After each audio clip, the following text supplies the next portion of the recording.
All right. Let's try it again. We shall see what we shall see. What's up, guys? Looks like I'm online. And only 8 minutes late today. Getting better each time. The I guess the hour window is just killing me. It's super hard for me to get on at 6 as opposed to 7 for some reason. Probably because I wake up at 7. Yes, I'm a nighttime person. I can't believe they're putting this match on first. It saddens me. Looks like even with the most over gimmick in wrestling, Matt Hardy gets back down the chain. And if they lose these belts tonight, forget it. I'm almost expecting Bo and Bray to end up together at the end of this match somehow. How? I don't know. Why? I don't know. But that's my expectation. And I'm almost where I can see chat. Yeah, I'm working on it, man. Slowly but surely, it's progress, sir. I'm about to get my mics on. About to get everything on. Can you see me at least? Give me that thumbs up, and then we can work from there.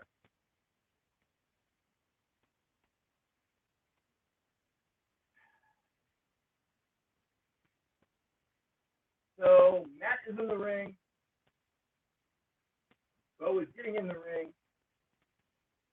And I cannot believe that they've given these guys this much power. I think they're both about to get a gimmick change through Matt Hardy. I think they're going to get deleted. Now I'm going to fix the mic. Give her the interference. Change up some of the audio.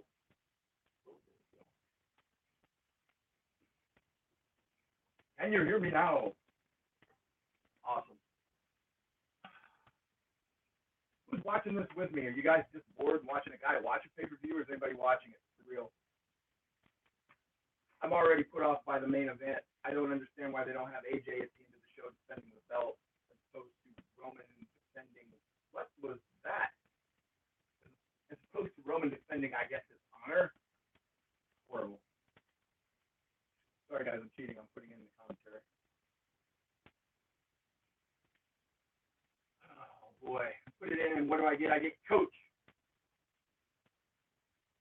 Hey, Jack, what's up? Hey, Jason, what's going on? Daddy-O.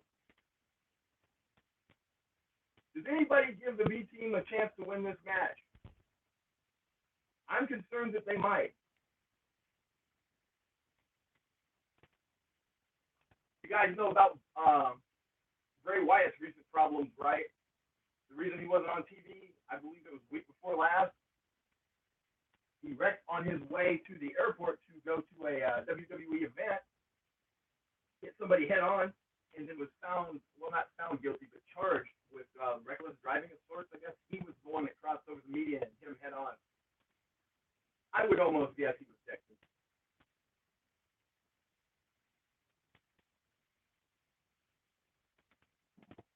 I've been wanting Curtis Axel to get something for years, but I hate that he's getting it at the expense of Matt Hardy. Boy, Bray's hitting hard tonight. Here we go. Hate the white pants, by the way.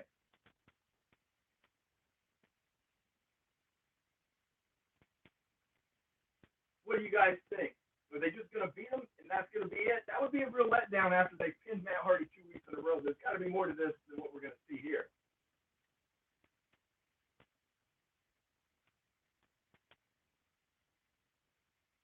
I almost think Axel, looking at his physique, has given up on life at this point. He seems like he hasn't lifted a weight in a moment. I know, I'm somebody to be talking. It just feels like he's going to be here for another 10 years. Kind of like what they expected Cody to do and then just go away. Here we go, leg drop. Oh, the elbow. Jason says, I loved the Wendy's review. Go Bulls. thank you, Jason. You know, it's just a testament to the fact that we just do too much weird stuff. I expected, I don't know, more than I got from that. And really, it just seemed like, oh, you guys are just going to stop right in the middle of a review and drop 4 minutes of weirdness in and then go back to the review. Okay. I guess if you do enough weird stuff, that's what's going to happen. Although I will say, I'm working on something for tomorrow's Oreo review. The review is legit. You're going to see the cookie, you're going to see the close-up, you're going to see the review. But it's going to be on par with the Wendy's, except perhaps weirder.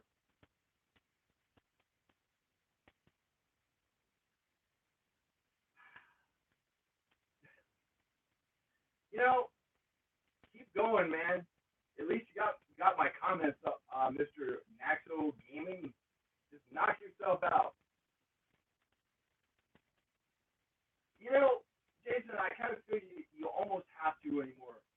There's 8,000 people reviewing the same thing every day or every week. And even if you're a fan of somebody, there's only so many times you can watch a person just eat a hamburger. No matter how good it is, or how bad it is, or how entertaining you are, at the end of the day, if you don't change it up sometimes, that's all you're doing. That was a solid DDT.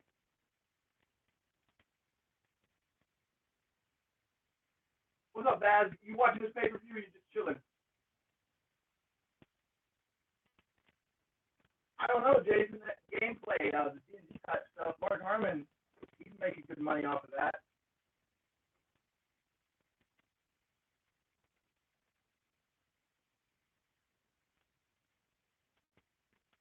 The announcer just said Curtis Axel was a tag team champion back in 2011. I think he was with David Otunga, and they had 2 title defenses and basically had been given the belt. I think they beat Cena and somebody. Just off the top of my head. Yeah, I deserve to be on the tablet or anything smaller. Put me on the smallest device possible. I don't know. Maybe Bray should have more head-on accidents. He's looking pretty crisp tonight.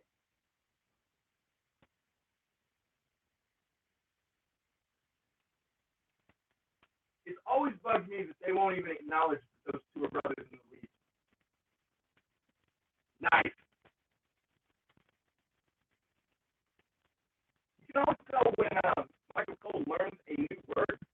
You go back 6 months and watch WWE programming, and that was a bookend, or he never called it the Rock's finisher, but it was a bookend for a long time because he just didn't know what to call it. But then suddenly he learned what it was, and now it's 12 Uranagi's a night from him. There we go. Come on now. Pretty sweet.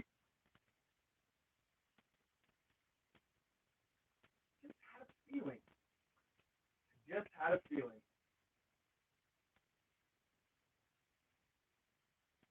Loves black gloves for no reason.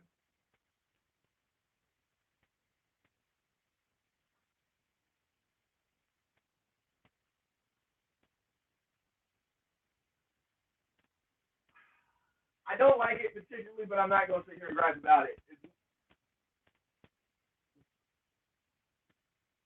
Don't know where they're going with it, and damn it, people are always calling for them to bring people up, and then when they do, we gripe. So I'm not going to gripe, but I'm not overly happy about it. Seems like suddenly they decided just to flush Matt, unless this is going to push him further. Because those of you that have followed Matt in the past, this Matt still isn't quite scratching the surface of what he was, as far as woken or broken. Hi, John Fields. Man, I will tell you, I have a lot of movies backed up in my go to the movies queue. I haven't seen Ant-Man yet, but that's on purpose. I always wait a couple weeks. Looking at going to see The Purge tomorrow. Oh, here we go. Charlie Caruso? Who is this? Which chick is this?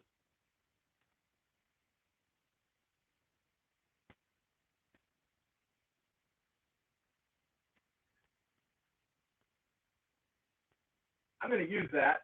I'm going to use that in the future. His quote was, "How did the Rainbow feel?" when asked how he felt about winning the belt.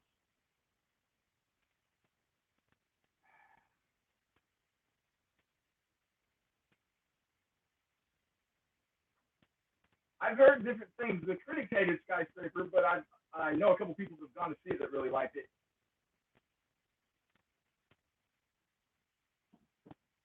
I don't know, Patrick. I've got my mic in. Let me see if I can check my settings on here. I had some background noise, and I actually got rid of it and then amped up the mic. I can switch streams over to my phone, but then that battery dies quick. I'm gonna go in the control room, kids. For those of you familiar with the live streams,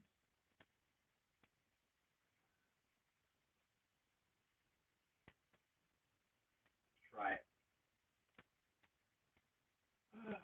All right.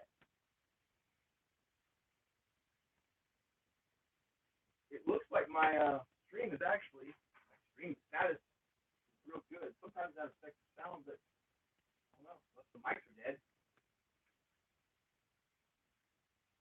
Go back over here.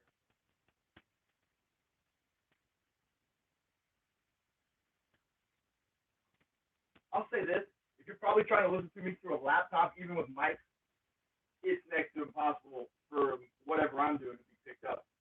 I'm an earbud only kind of guy, kind of like a nice ASMR video. Although, a lot of the Apple products seem to really enjoy me because I can hear my own voice sometimes walking by people watching the videos. Ooh. I like Kurt. He's been horribly miscast. I wish they would let him go away for a few months and come back occasionally as a special guest. Let's see.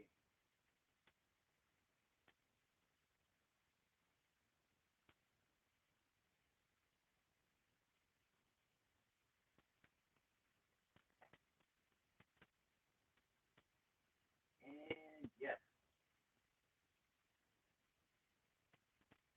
Anybody watch the G1 from San Francisco last week?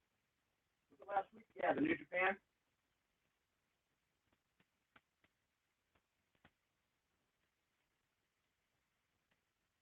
It showed me an ad just now on my live stream. I don't have them where they're supposed to be inserted. Are you guys getting ads? I hope not. It's not what I'm here for.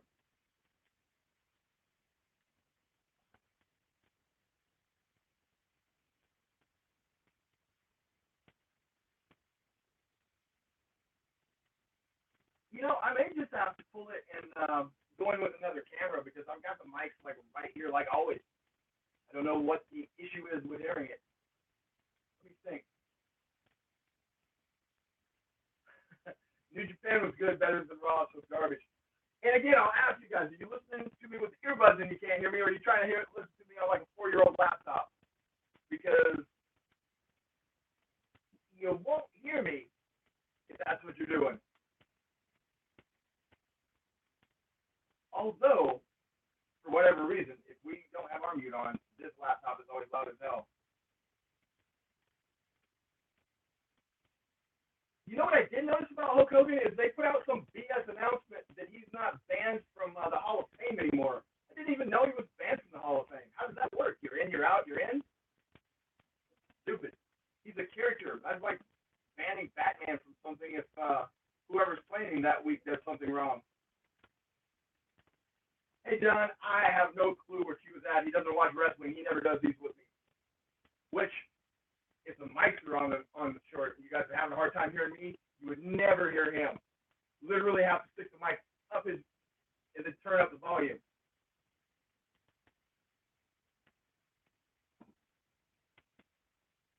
Blackie Lawless was not in Ant-Man and the Wasp. I must have missed something because I was never under the idea that Blackie Lawless was. Hell, I didn't even know Blackie Lawless was still still alive.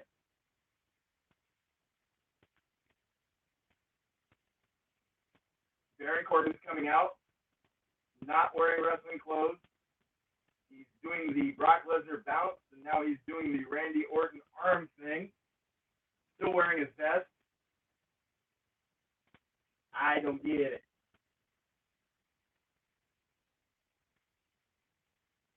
Bad. What's up, Drake? How you doing?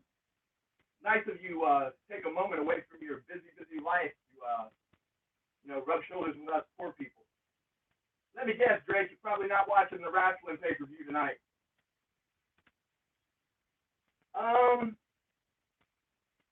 If he returns tonight, Patrick, I think it's going to be during the Rollins match to even out the odds. What do you guys think? I like the Superman shirt, but I'll tell you what I don't like about it is these little goofy-ass rings around the shoulders or the arms. Makes me feel like I'm 8. It's all right. So far, you're not missing anything, Drake.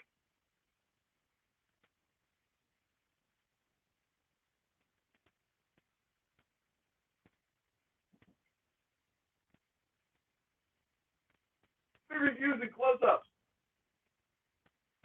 When you see the upcoming Oreo review, Drake, stay to the end. It's going to be a short review. It's going to be like 4 or 5 minutes. Trust me. It will be something you've never seen in a food review before. And I guess maybe when I say that, we at least have that much equity built up with you guys.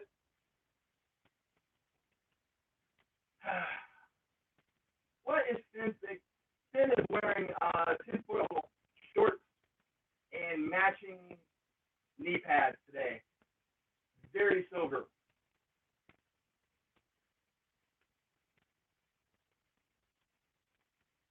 Oh boy.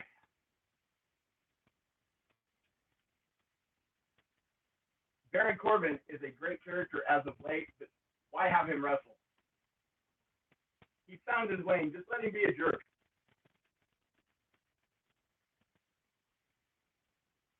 Horrible. You guys watch the pre-show?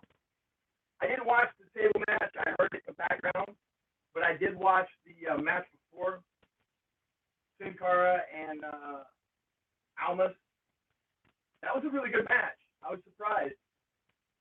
And Almas screwed up in there. He took a bump off the top rope where he fell onto his back on the side of the ring and then out of the ring, and it wasn't in the script, so he bounced right back up. If WWE is smart, they'll edit that out of the replays and use it again someday because he showed he could do it without getting injured. And if he would have sold that move, you would have thought he was dead. He's too small. I hate when they do that. I don't care if you're doing it to be a bad guy. It's basically you're just putting it into the fans' heads that he's too small.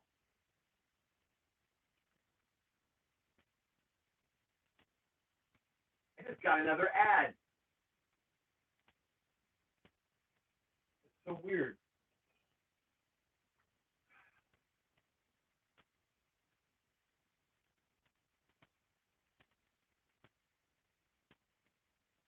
So, looking at these matches,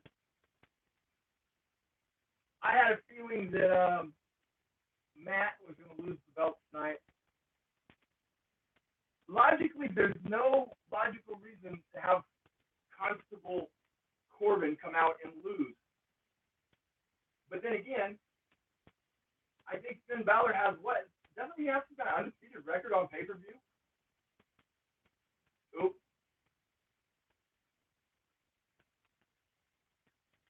That was pretty sharp, those of you that could see it. That's the most athletic move I've seen Baron Corbin pull off ever. He did the world famous running at the corner, slid under, ran around, and came back in the ring full speed. It was pretty nice. If you wait 5 minutes, WWE.com will have a rerun up. It seems like anymore, they undercut themselves. You can go the night of a pay-per-view and just stay on WWE.com and get replays of all the matches as they're happening. Like, not the entire match, but all the highlights. Horrible elbow.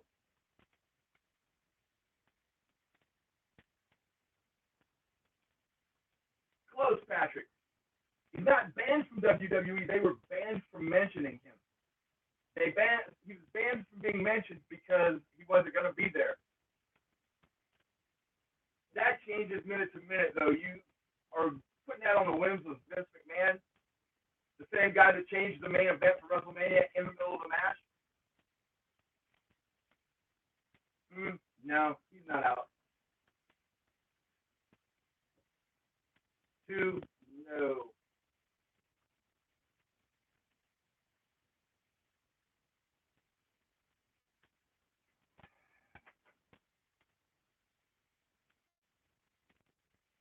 That was an Baron Corbin hit Finn with the forearm as Finn was coming up back into the ring over the top rope, and it was pretty nice looking.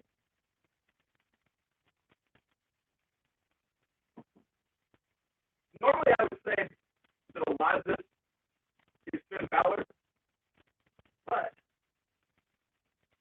what Corbin has done, like the move going into the corner, he pulled off on his own with no assistance. So I just think that maybe Corbin's wrestling the best match of his life. I'm not saying it's a great match yet. I'm just saying from the move sets and from what he's been able to do, he's looking really good tonight.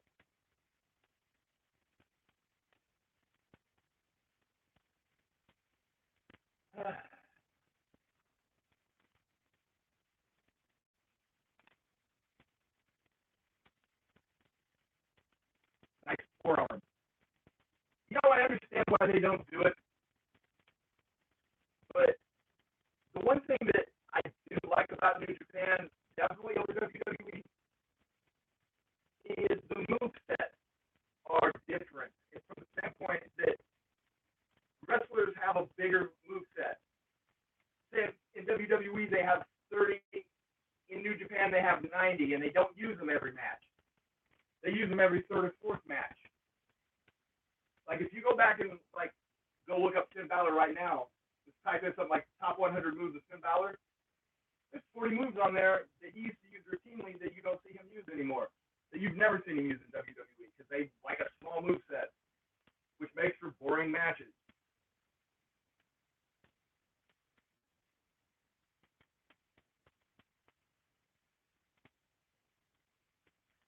Yeah.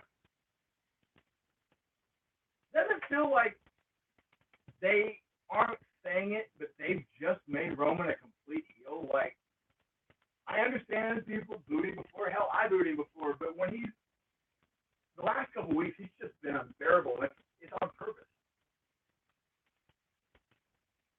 He didn't move again where he comes back around. That's twice in the same match. And then, like the swing blade. Let's put the swing blade count up for tonight. That's 1. I put the swing blade count for tonight at 7. We'll see. Make your guesses now. Not just for Balor, but for the matches for the night. 7.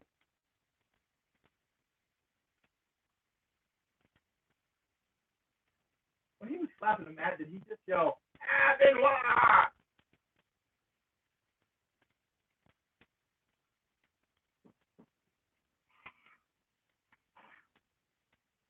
Vodka's a little dry today. Putting the sweats on me. Where I'm at in Arkansas, it is hotter than hell right now. It's supposed to cool down to the 90s tomorrow. Yeah!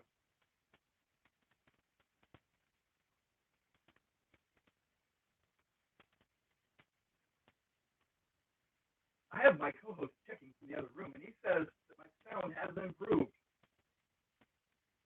Either you guys just gave up complaining about it, or you can't hear me. But in his opinion, from 10 minutes ago, it is better. I don't know if it's a connection issue or not. Probably time to buy a new mic.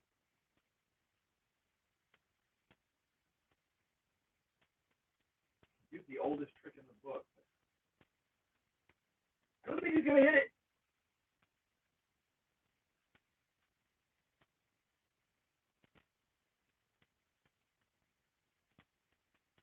Float over.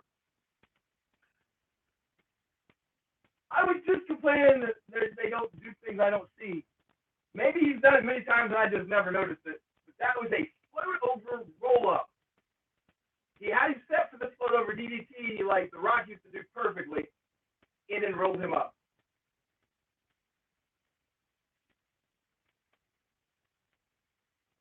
By the way, guys, for those of you that don't know, the roll-up win is code for the guy that won, it was a fluke, and the other guy, if they wrestled again, would probably pummel him.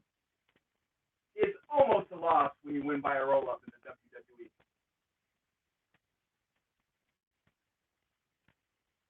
I'd like to see that replay. Here it comes. The float over was sweet right there. How awesome would it be if he incorporated it wasn't a roll-up, by the way. Corey called it. It was an inside cradle, but still. How awesome would it be if he used an inside cradle as his finisher?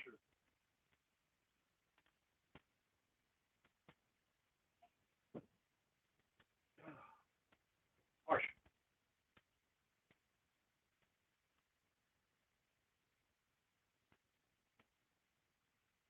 You know, when you see the beard, it also means he's not paying up anytime soon.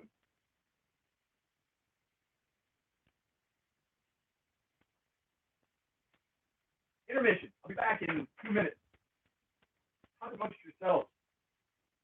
Talk about how sucky my mic is.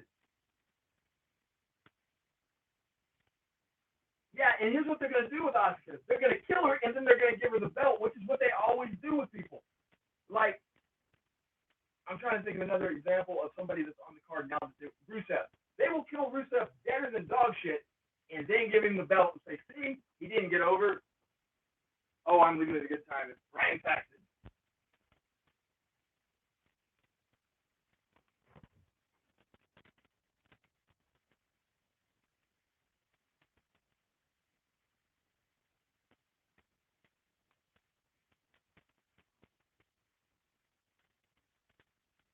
Let's see if the mic works now. Put it back in. How you guys like that? Was that nice and creepy for you? Nah, Greg's right here. That was the extent of my break.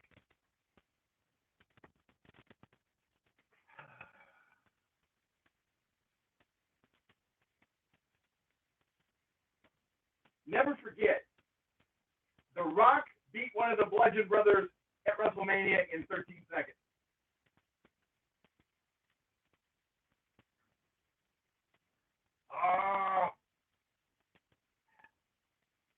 Fans are enjoying Team Hell No, so let's go ahead and end it. Oh, it's Paige. I'm not going to say anything about the fact that when Paige backed into the room, she got there 3 minutes before she got there, because that would be crude.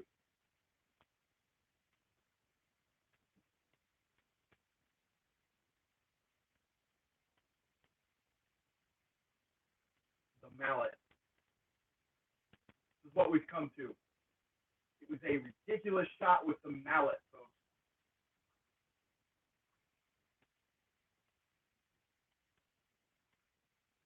Sorry about that.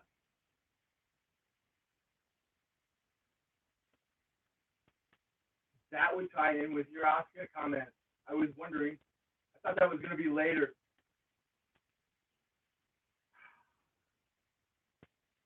The last time we saw the shark cage, if I'm not mistaken, one Mr. Enzo was in it, and he moved himself up to get out or something.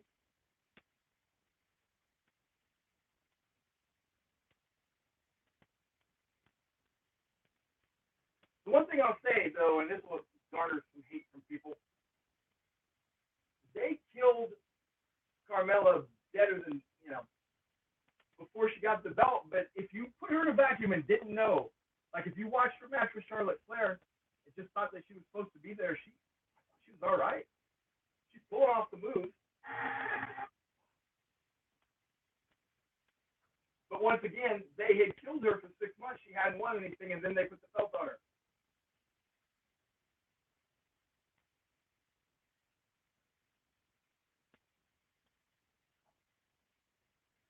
WWE brought James Ellsworth back because, you know what? he was making a difference wherever he went.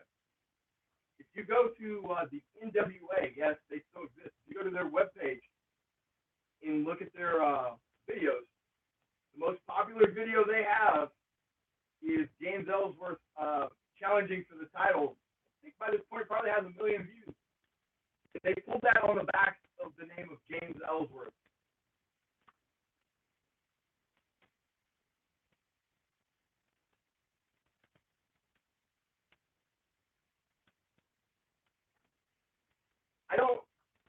I can't explain why, but when he got fired, I started following him on Instagram. And this thing he's doing now, WWE actually stole from him.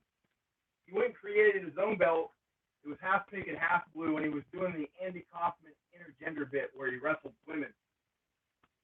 And so what do you figure? He comes back, he's wrestling women. I know he wrestled women before he left, but kind of feels like WWE ran out of ideas and just stole his.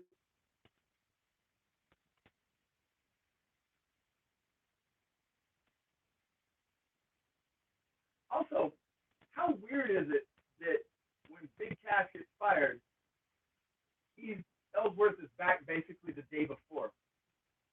That's a little weird.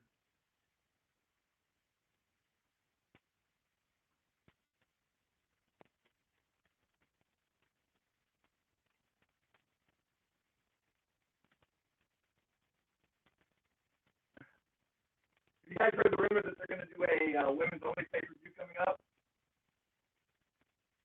If they keep half of the talent that they have signed, women's talent, they're probably going to need their own show. I'm all for the women having a main event and just changing the name of it. I think it's still a show. I think that's still on the air.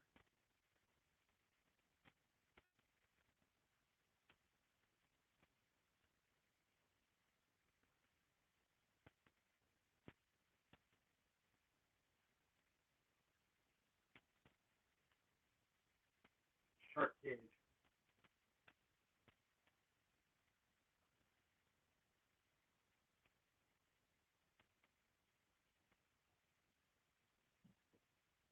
Well, that's true. But you know what? Who's got a better job than Ellsworth? If I had to be a wrestler, I think I'd want his job.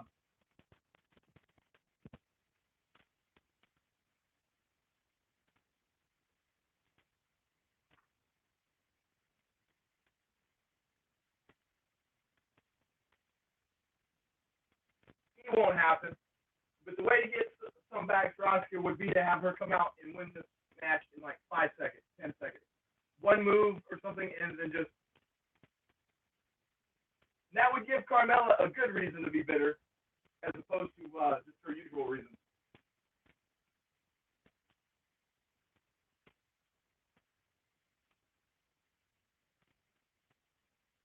Like, get my sweat towel out. In a week's time, I think, there towards the end, Ellsworth was on 3 different promotions. He was in TNA.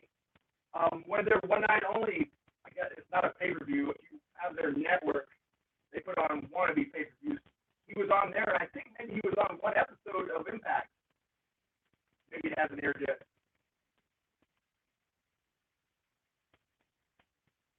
But McMahon can afford to pay him whatever, $100,000 a year just to keep him on other people's TV.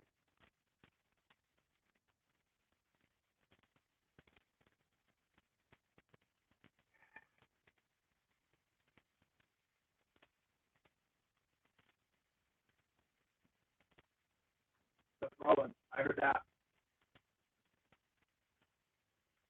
The second guy always gets me. I need to learn more about Russia. Every time I see him is what I think.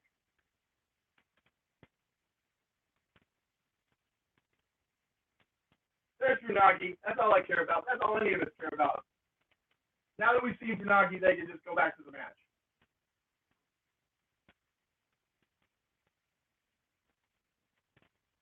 If you would have told me in the Attitude Era, when you had The Rock and Steve Austin and The Godfather, Goldust is now out again. Kane, The Undertaker. If you would have told me that Funaki would still be employed in 2018 and had never been unemployed from the company, I would have never believed it. Mm-hmm. It must be because he's usually last. I always remember Sean Dang.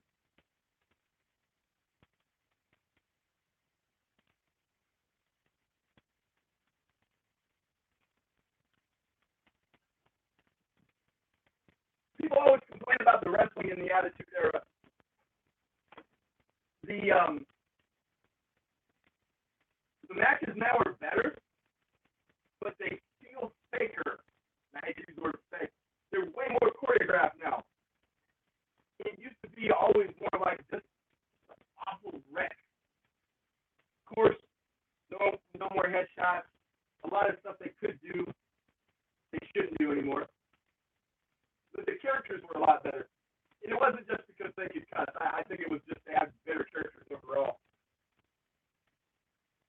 Other than Samoa Joe, consistently comes out and cuts a great promo telling you he's going to kick somebody's ass and fails. I don't know Samoa Joe's character in WWE.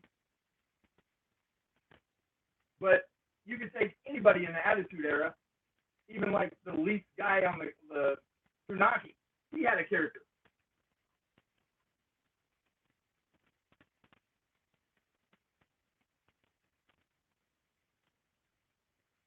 He's going in the cage, folks.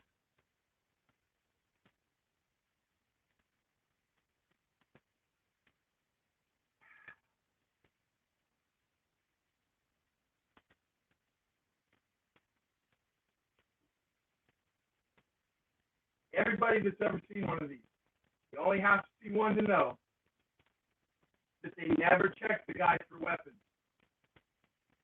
I think the three of these I've seen in WWE, they've all done it. The guy in the cage just drops a weapon.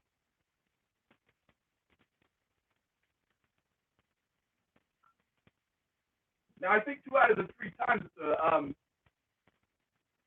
heel dropped the weapon, it worked against them.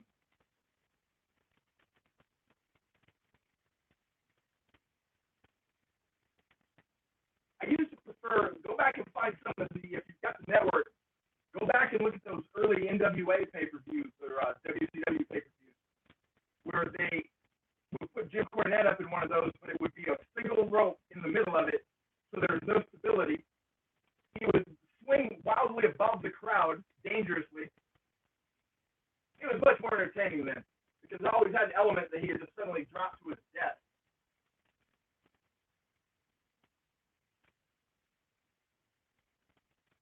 Wasn't Jericho in one of these? I believe, too. When him and Owens were buddies? Yeah, I think you're right, Jack. But then who will get the spray is the question. Oh.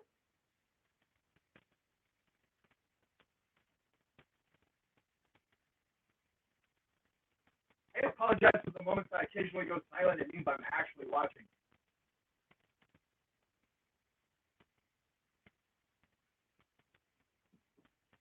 I don't see how that is any less. There you go. That didn't take long. What you got, Chain?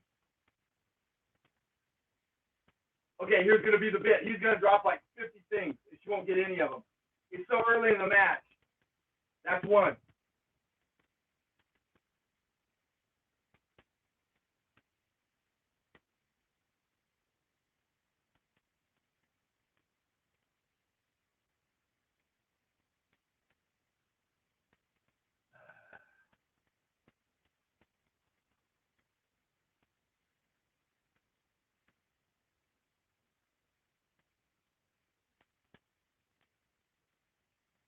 Here we go.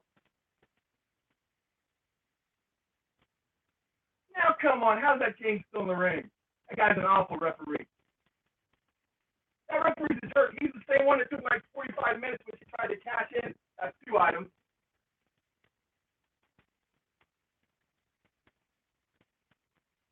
I put the over-under at 5. How many more things? There's, you called the spray can.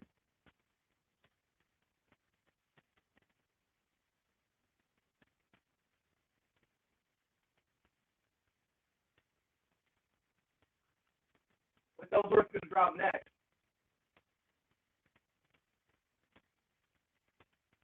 Oh,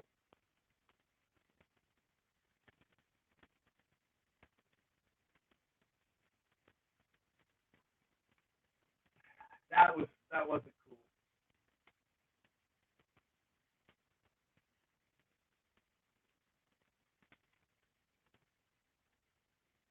Why is he wearing a jacket? It's gotta be like 1,000 degrees in there.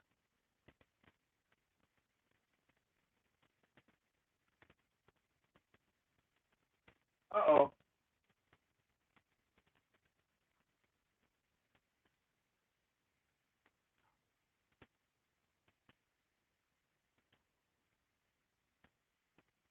Yes, I'm one of the few people who find Carmella entertaining.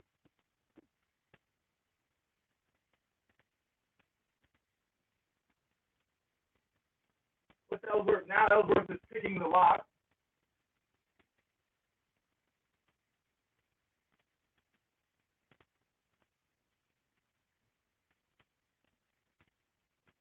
It's like,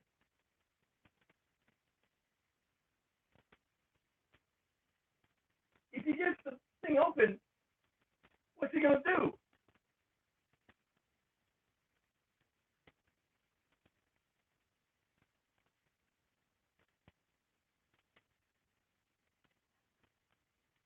Sounds like he got it open. That wasn't the script, guys. Or was it? Him being hung? Yeah, it's in the script. There for a minute I thought it, yeah.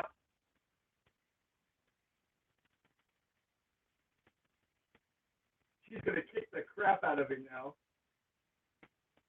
And somehow, Carmella's gonna make her pay for it. That's why he's wearing the jacket. Did you see the back pad?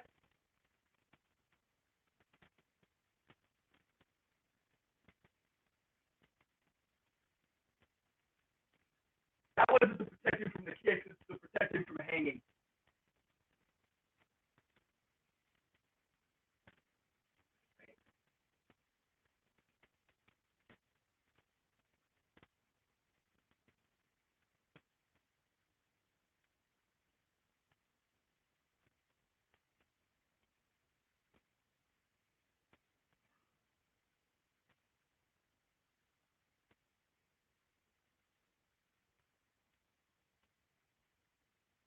That dude, I like the third guy just got out. He wasn't gonna get his ass kicked by Oscar.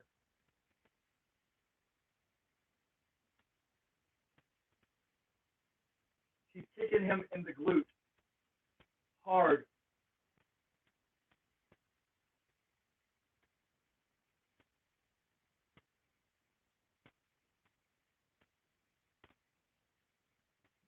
Carmella is coming up behind Oscar.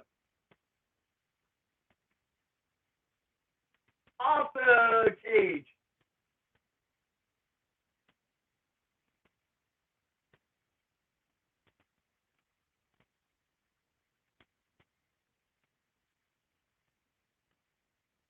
WWE logic, man.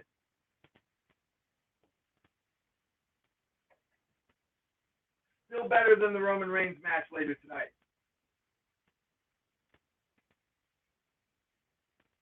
Guy on the side giving the golf clap. Then looking at her butt.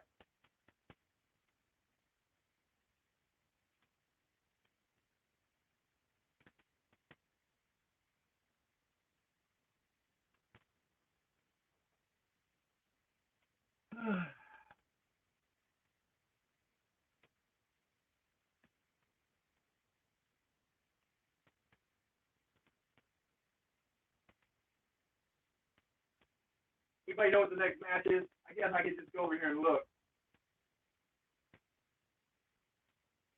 Perhaps I will.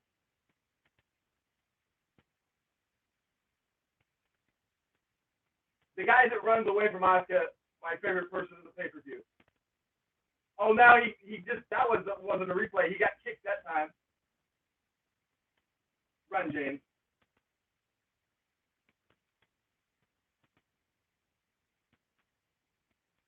Asuka's now pimp slapping him.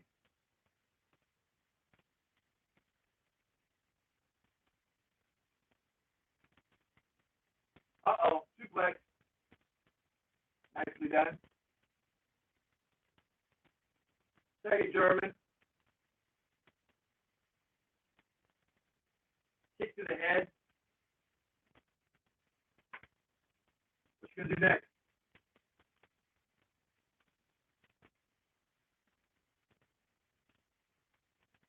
Oscar lock, tapping. Like a chin joke.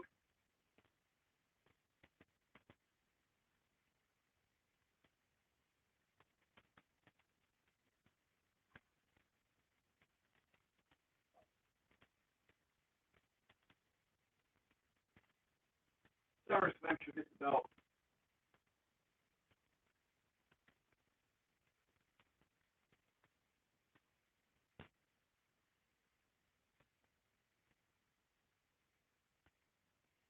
So does Corey have to move back and forth between two tables, or do the other two guys have to keep getting up and getting out of the way? That's my real question about this pay-per-view.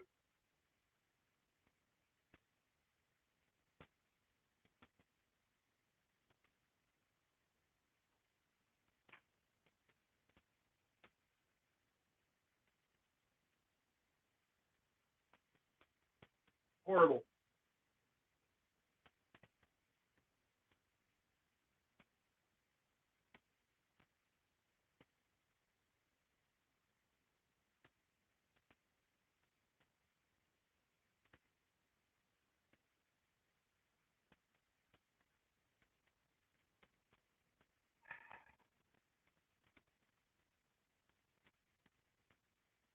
Sometimes you speak to this is if you work for the WWE, why you would need people writing for you.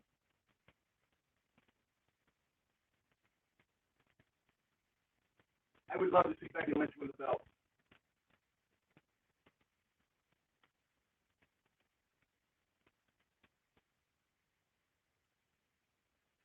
Are you seeing it reflected off the glass, Patrick Tinker?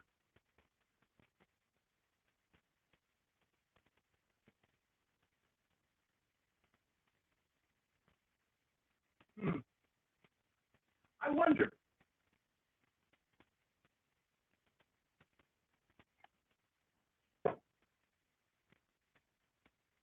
If something's reflected in a mirror, does that count as being part of like the rules? Like if you see a reflection clear as day of what's going on, that's nobody's fault, right?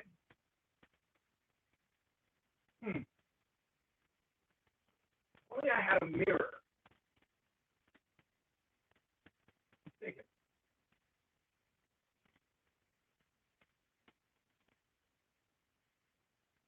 The house air is on, John, but where I am, it's 1,000 degrees outside daily, so in this room I run a window unit, and no, that one's not on. Because even with my mic plugged in, people are having a hard time seeing me. Why you ask? Because I'm sweaty.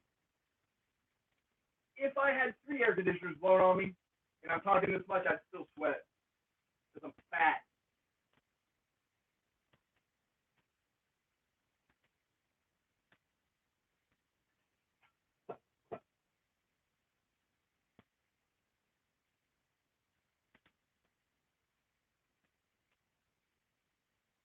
This should be a good match. I'm checking it. I'm wanting to see how far behind I am. Like, video time, I'm 5 seconds behind. 1, 2, 3, 4, 5. Wow.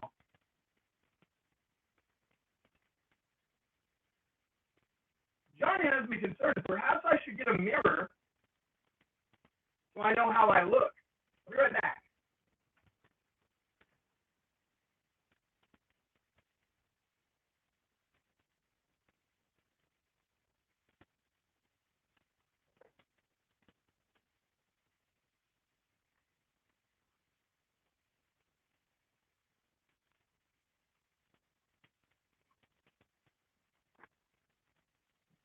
So now, as you guys can see, it's a 2-sided mirror. So I can have this right maybe here. See how I look? Let's see. Let me try it out. Well, there's a cat. Let's try again. Woo! I'm back! Kinda. Is it new or is it old? Well, now I'm, whatever. But you can tell by the shit quality of the picture, I'm now on a phone. And I'm crooked. I would call it a coincidence that we started talking about showing the video in a mirror. You think that's still working? Yeah, the video died. That's kind of weird, huh? I thought so. Kind of like the last time. Now, what was Orton do with that? Anybody that was watching? I didn't get it. Didn't understand it. But I don't have the announcers that I just watched it happen.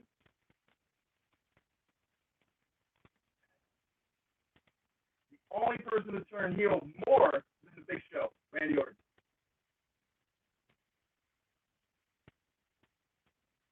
So now you guys just fill me in. What did the announcer say was the reasoning? Was there any?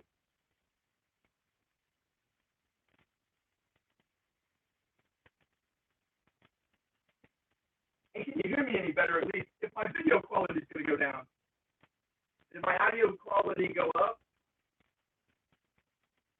Probably not.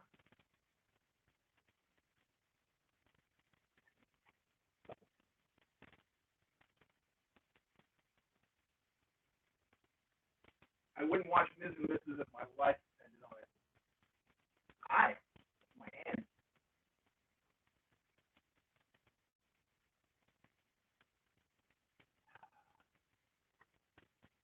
Kind of curious, isn't it? Matt and Jeff both lost weirdly, quickly.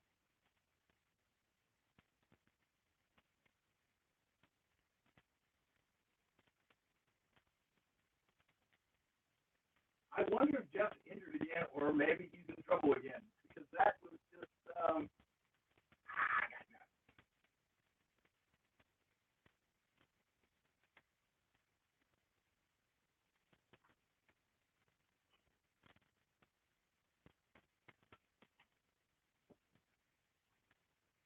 Can somebody please explain to me how Kevin Owens is the bad guy in this again? I don't get it.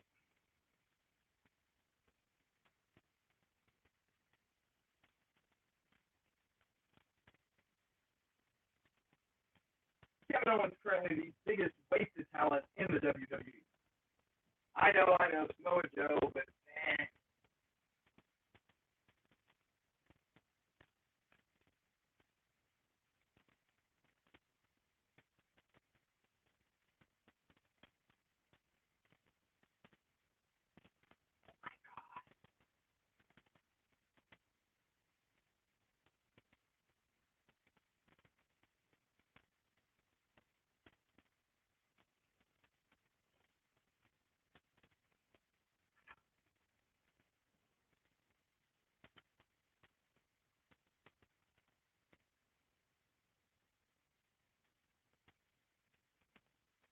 Bailey went to anger management for getting in a fight, but Big Boy could trash dude's car 2 weeks in a row, put him in a porta potty, try to kill him.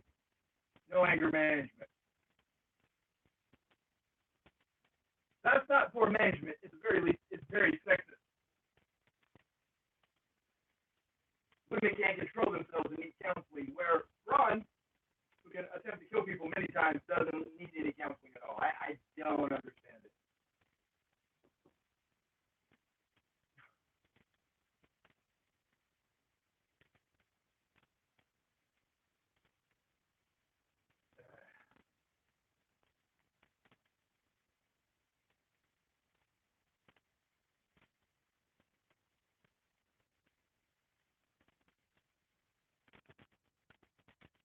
Yeah, by wrestling thinking, Brown's the bad bad guy here. I like Braun's fine. I'm just saying the way they have this book, if you didn't know better, and you were watching this guy is just like a horrible human being tormenting this poor little chubby man. See if they leave it in the edit where this thing almost goes over early. And then you have to catch it.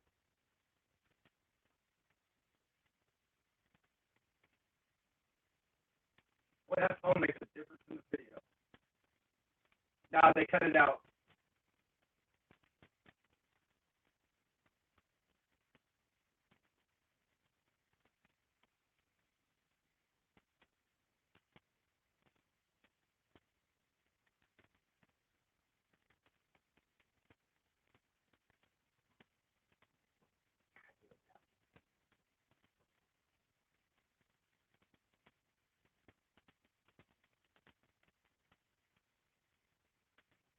So now the bully continues after destroying his car and kicking him off the stage of the porta potty. Now he's chasing in front of management.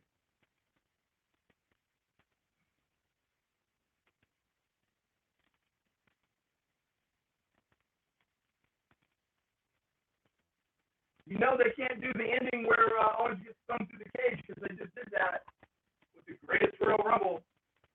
Everything is most definitely backwards on here, Patrick. I don't understand. It's like, do they not understand that some people are making Kevin Owens sympathetic? They can make people really want to see Braun hurt him, and then the crowd just doesn't. I don't know. No matter what Kevin Owens does here,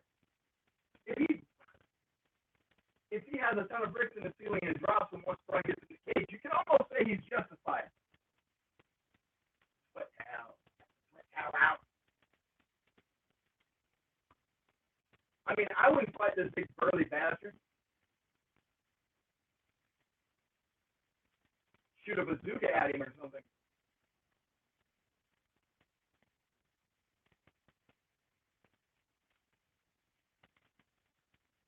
And they're going to think that it's going to get Kevin Owens' feet for him to win this in some corny-ass way, where his feet touch first or something, and it's obvious that he shouldn't have won, and they're going to think that people are just going to be like, oh, Kevin Owens, what an ass.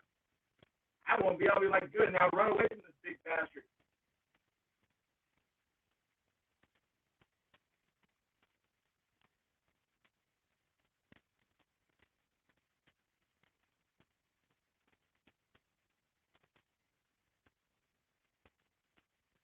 I don't see Braun climbing out of this cage.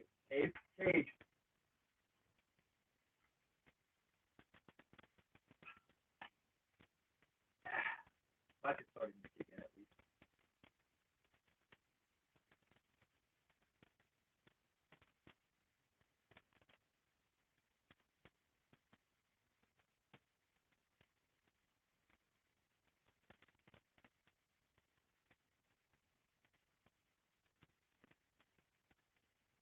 I have no faith this is going to be a good match.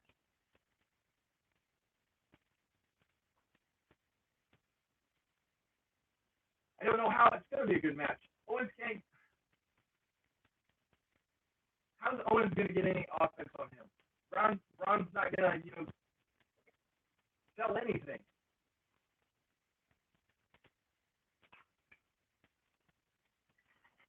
After this match. Time for another drink.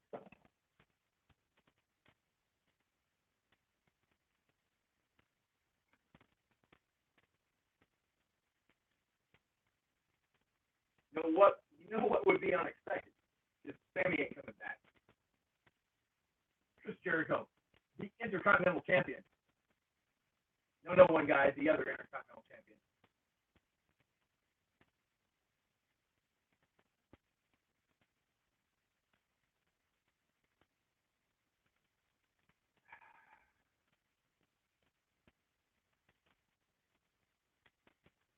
So what you're saying is he's scared and he runs for help to the boss, and that's why he deserves a good beating, Michael Cole. I don't think that works very well in the real world anymore. That's harassment. Why don't you just have them wrestle?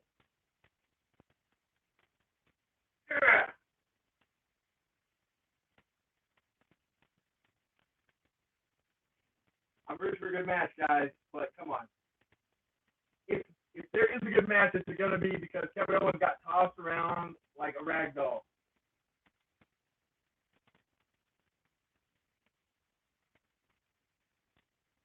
One piece of offense to Owens.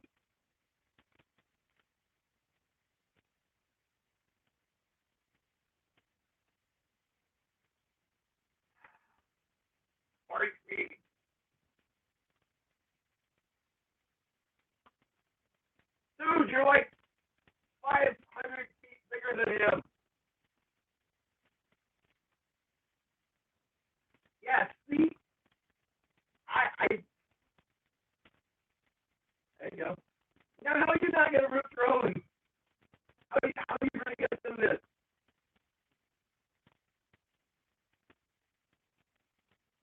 I mean, it doesn't paint Braun as anything. It's easy to be brave when you're 10 times bigger than the guy you're fighting. Kick you in the soul.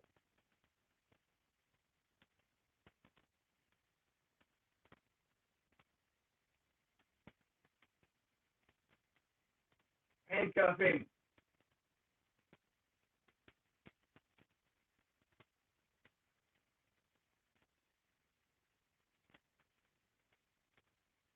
I've gone silent because I'm watching. He just hit the frog splash.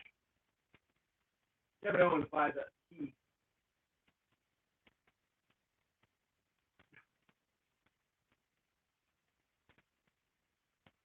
How does Kevin Owens not come into this match without like a set of handcuffs or something hidden on him?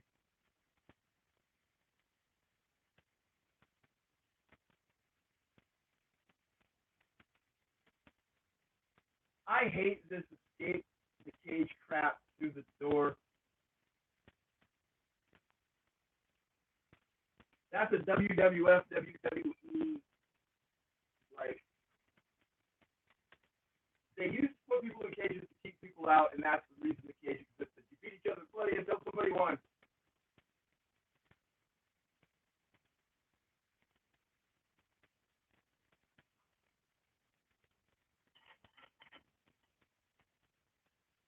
I need to get a waiter in this place. What does that mean?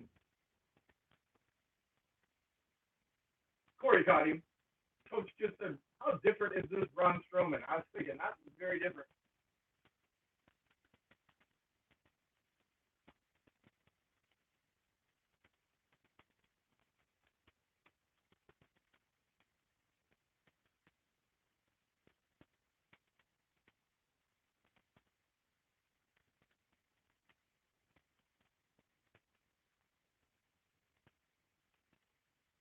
It's interesting. It's really interesting.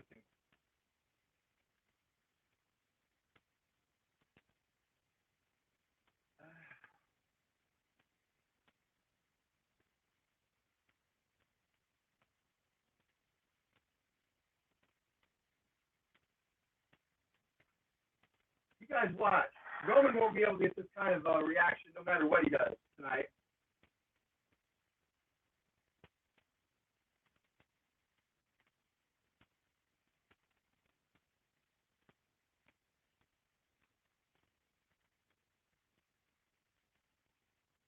Oh, damn. That wasn't right. That was not right. See, the ref's checking on him. But it wasn't right. Did you see he fell wrong? He was supposed to go into it. He was on the descent when he came into it. He may have hurt him. That was a botch.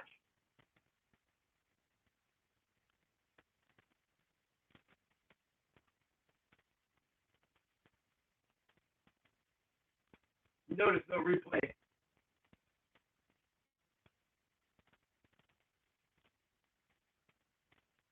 Oh, God. Did you try to kill him?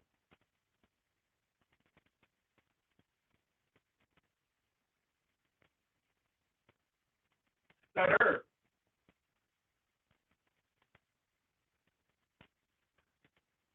Stunning Strowman. Stunner Strowman. Stunner Strowman. Shut up, Cole.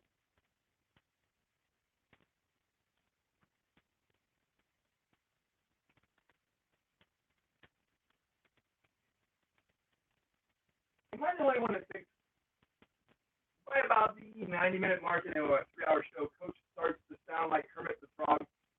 Yeah. Terry Von Erich did it first. At least he had blood. Why do I do this to myself?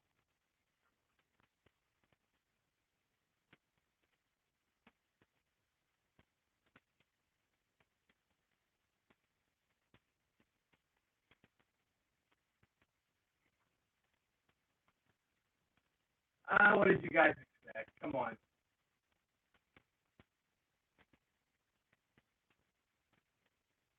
Oh my God, handcuffs! Well, it would have been smarter if he would have done it sooner, right, guys?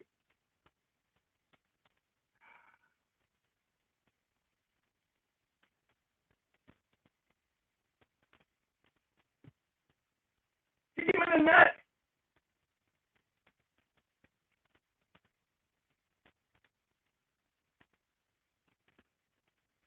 I'd like to be a genius, but I'm sure you guys are all thinking the same thing. I mean, there's only so many things you can carry in a cage that's going to be helpful.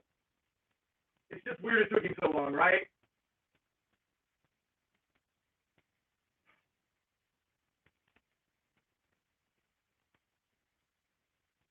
You go from making Owen smart to just totally being ineffective. You just turned him into a moron because you know this guy can break these cuffs eventually. Or I don't think if his last match, he would loosen the ropes, maybe.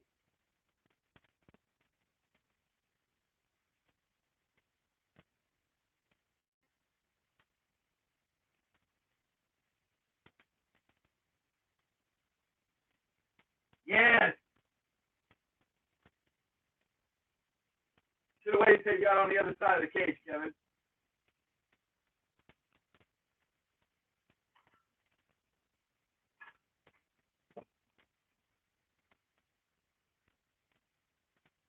That's where it's unrealistic. You watch Kevin Owens when he becomes the Universal Champion. Every movie made was genius, and suddenly he's just the biggest moron ever. But we'll all forgive it because they're up on top of the cage.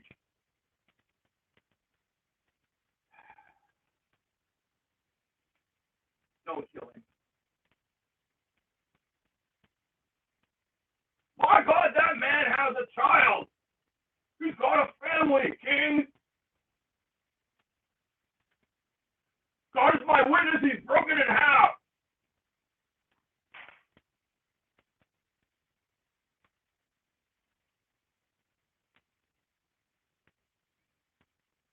You know, they say people learn how to fall like that. You show me, King, where somebody learns to fall from the top of a cage through a table. How do you learn that?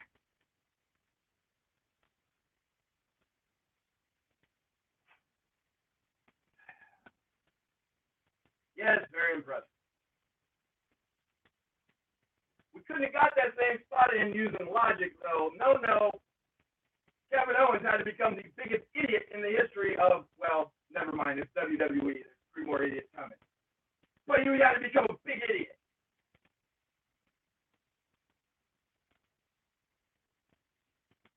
As wrestling fans, occasionally we put up with a lot of shit, and it's usually served up by WWE in doses like this.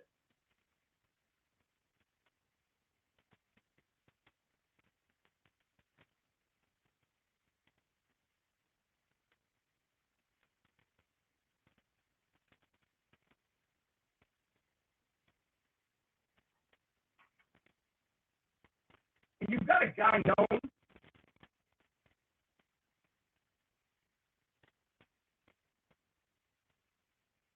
in Strowman that easily, once per match, still botches. That's why Lesnar played the drums on his head a while back.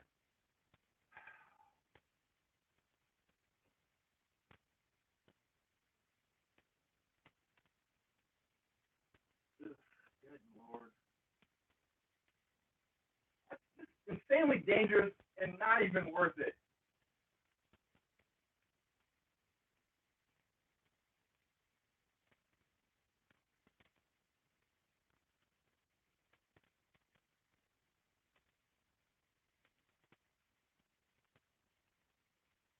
The bump was decent, Daddy-O, but how they got there was just insanely stupid.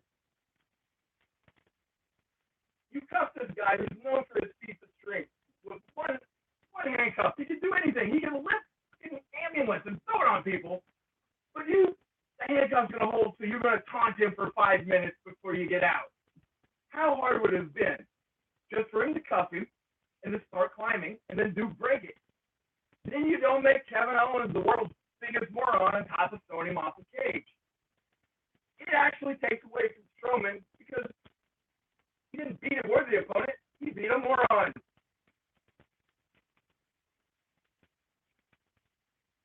And it makes you wonder, because Strowman didn't continue the attack as it looked like he was supposed to, if Owens didn't maybe really hurt himself somewhat.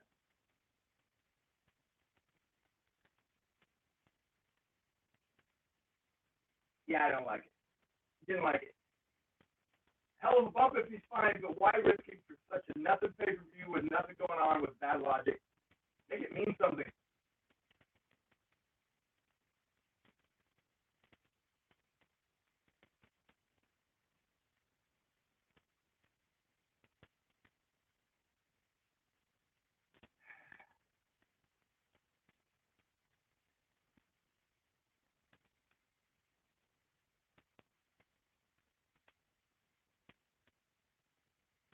I didn't even think of that. I did call that too. Owens won the match. Do BS means.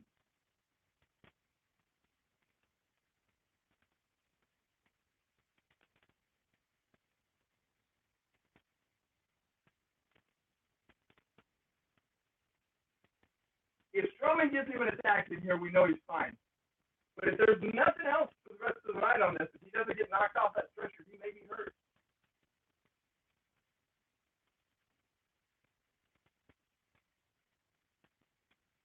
Time for another drink, folks. I was skipping. This next one's going to have to be 50-50 because it's going to have to ready up to Roman Reigns' match. I can't believe we're only 90 minutes into this. Fuck that.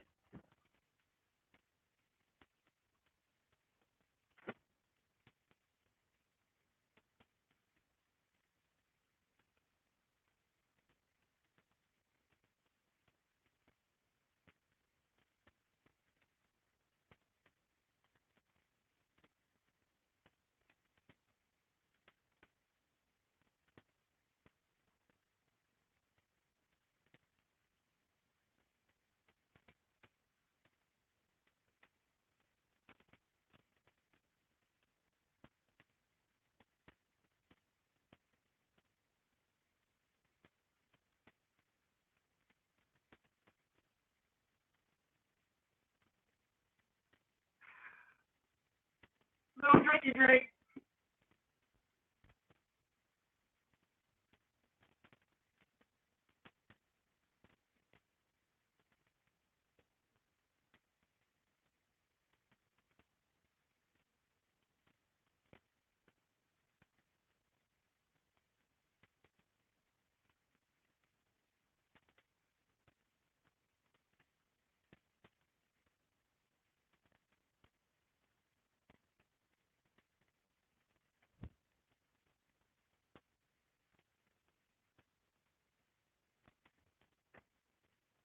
Good job, buddy. Glad you got a belt.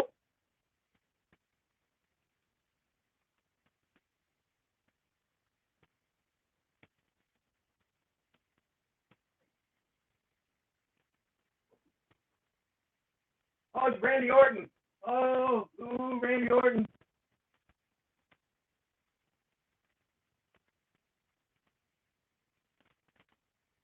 Take that, Jeff Hardy, you punk. That's what Mr. Orton said.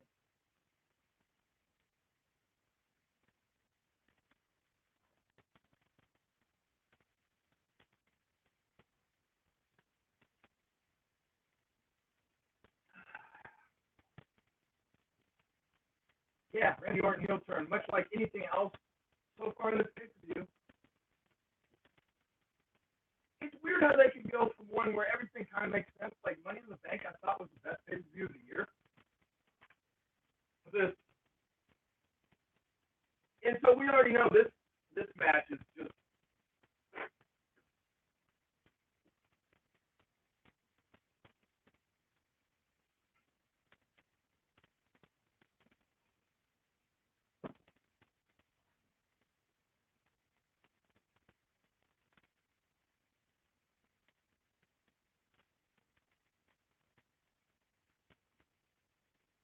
how much weight did Luke Harper lose when he went away and came back? He just looks like a fairly buff guy now. Not like a huge guy. He just looks like the guy you see at the grocery store. You go, well, he's a pretty large man.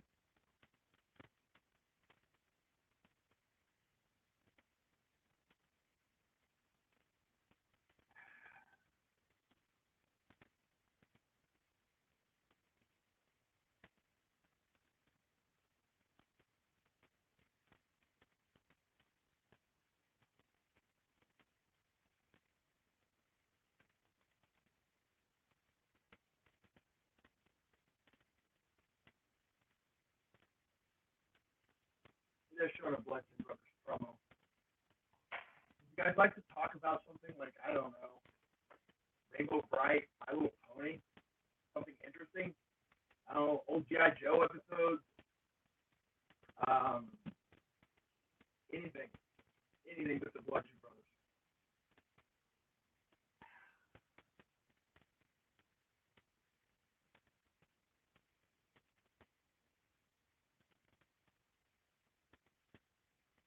When I watch pay-per-views or anything like that, where I'm going for a long period of time, it's usually a vodka mix of something.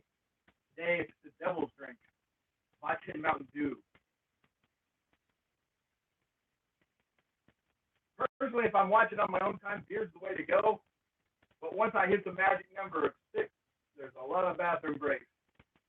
Although this might be a blessing.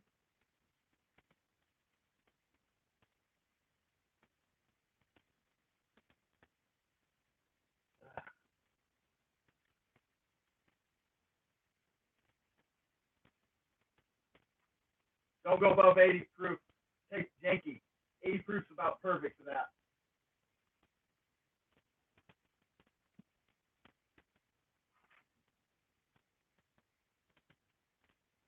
So yeah, let's get everybody excited about the match and then kill all the heat.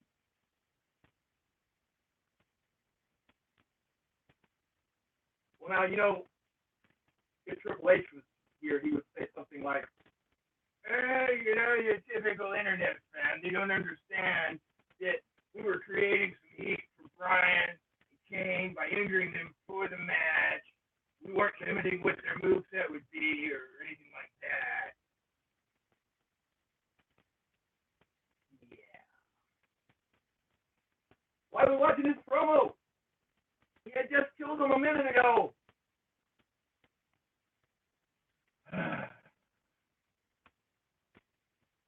Oh, yeah. You know, the internet hates the big dog, yeah. But what says differently?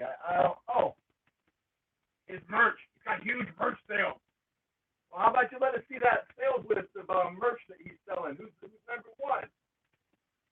The big dog's number one. Well, show it to us. No, not going to do that. Not going to let you see the merch list. Not today. WWE Shop's going to sell Roman Reigns shirts for $1 a piece next week, and then we'll show it to you. That's a big myth, by the way. Most of the time when they say that garbage, there's been lots of times the merch list has been leaked. And like Rusev was number one forever. So people saying that it's because Roman Reigns is selling merchandise, they are just super full of shit. Or they have an agenda when they lie to you.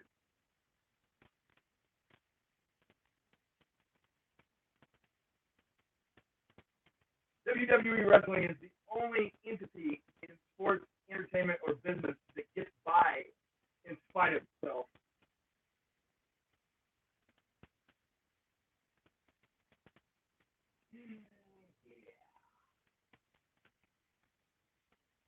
So pumped.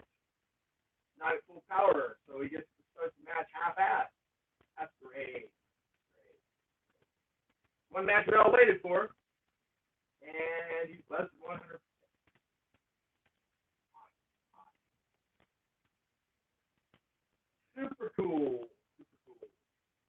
get now? Limpy Kane.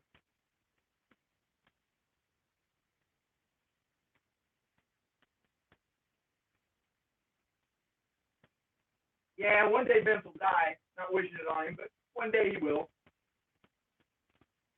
I just saw Giant Conrad head in the back. Anybody that listens to a podcast.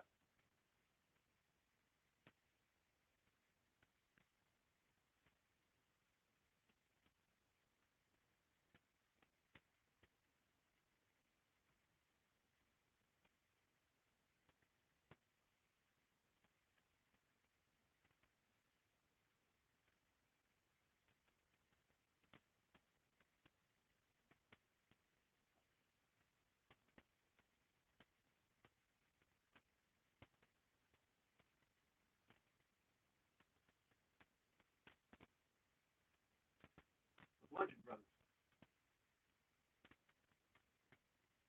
Two guys that were jobbing, and then they went away, and got them ballots, if you knew that, now they're super badasses, even though Harper is 50% smaller than he was before he left.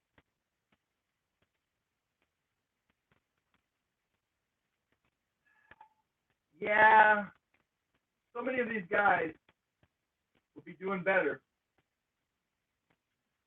I like Eric Young. I hope he hangs in long enough to get something over there.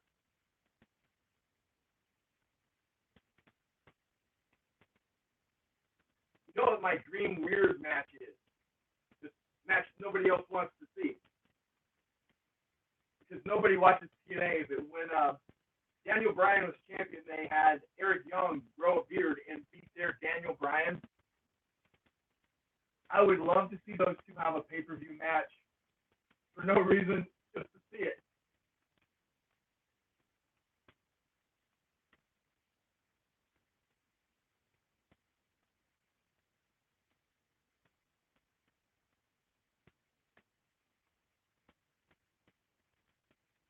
The outfits the Legend Brothers are wearing. So if we're to believe their characters, they're these badass guys that hang out in the woods with big wooden mallets and wear skulls on their heads. But they had time to go get, like, I don't know, reverse back braces for their guts, nice green, shiny shirts, some pants from, like, the sheep herders.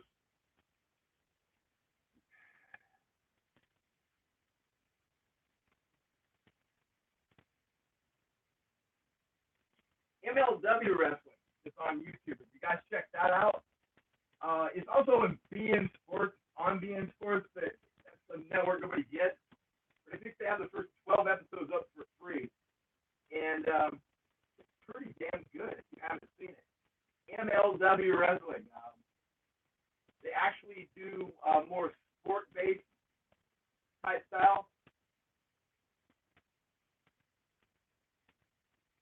I think maybe that's what I'll do from now on. As I'm disenchanted with parts of the match, I'll just recommend some good wrestling out there for you guys. So in the future, maybe we can all enjoy that instead of this.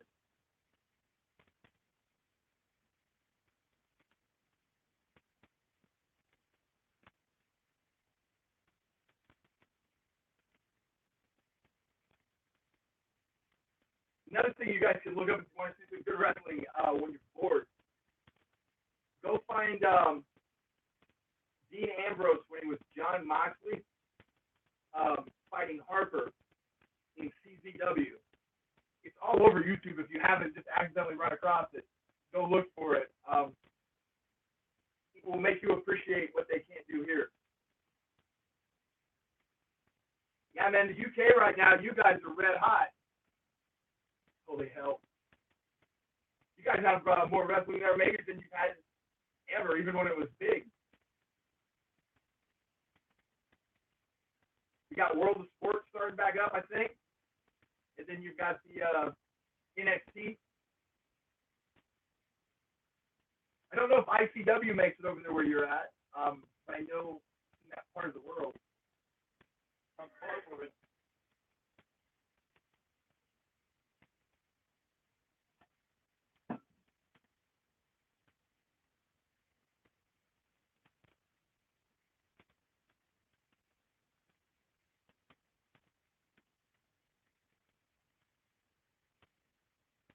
So let me ask you guys this.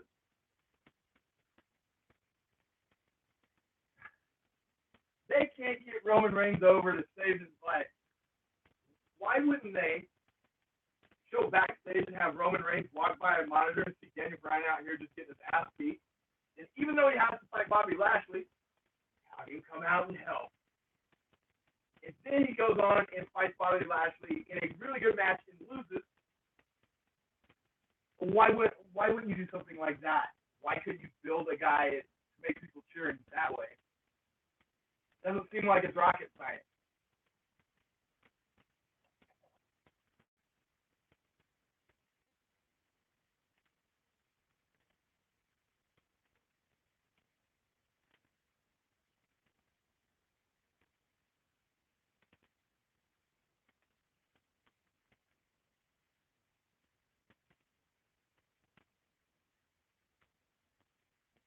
Hey, John, only took me an hour to answer.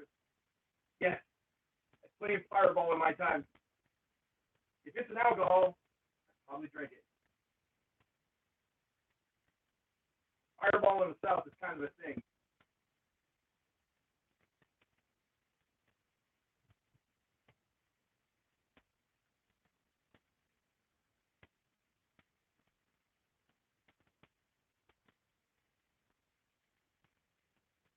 You guys remember the ladder match Harper had with Ziggler? For that half a second they were going to push Harper?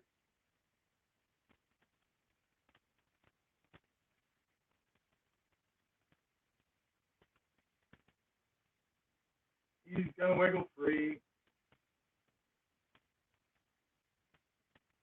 Oh my, he wiggles free.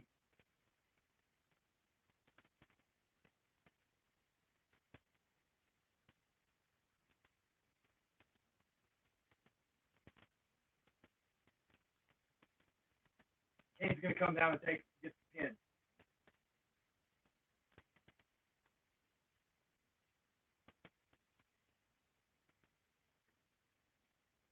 Yeah, I heard Jack.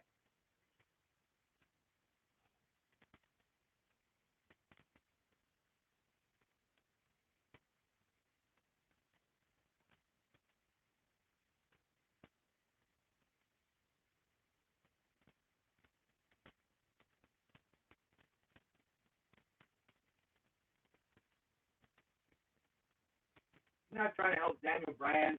They don't want to pin Daniel Bryan, but the Stewie brothers have to win. So he's going to limp his old dead ass down here and take this pin after Bryan dominated the whole match. Thus, taking the heat off of the Bludgeon Brothers, where you go away from this match and go, well, Daniel Bryan could have took him by himself.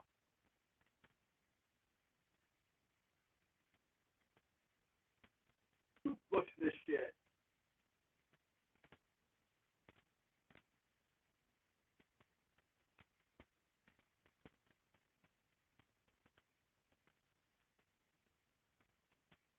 Has there been one match on the main show that's been clean, like totally clean? Oh, Finn Balor with the roll up slash whatever the hell it was inside cradle. That was a clean win.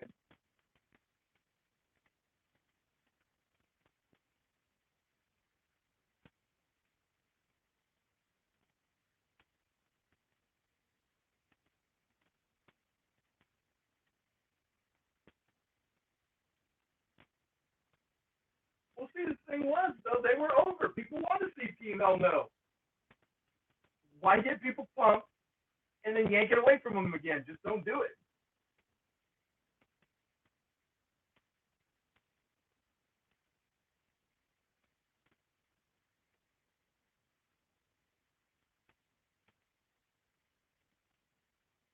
I know that it will mean him losing to the Miz at SummerSlam, and nobody wants to see that. But I really hope he doesn't resign.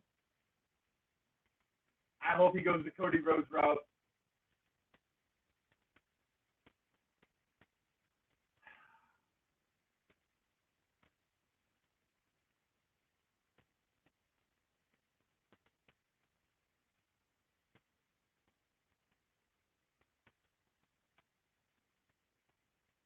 So wait, We set up the injury on Kane, and he's leaving to run for mayor, but we're going to pin Daniel Bryan. Is that right?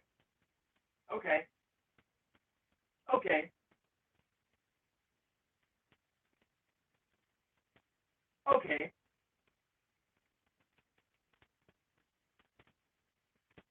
Kane's leaving to run for mayor. Daniel Bryan's staying. They injure Kane. They pin Daniel Bryan. One more time. Okay. Okay.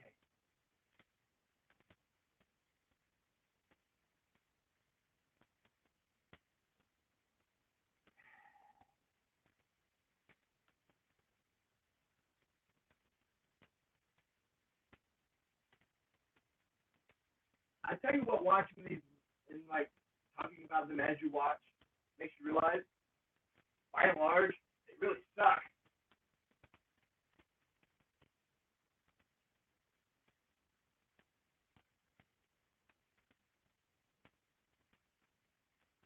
They remain wait, they remain undefeated as champions. Yes, asshole, because if they were defeated, they wouldn't be champions anymore.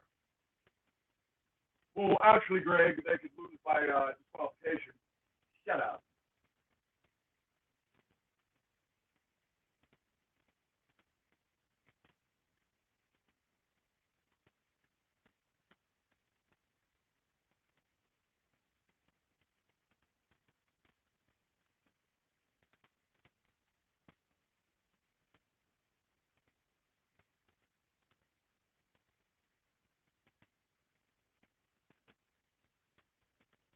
Huh?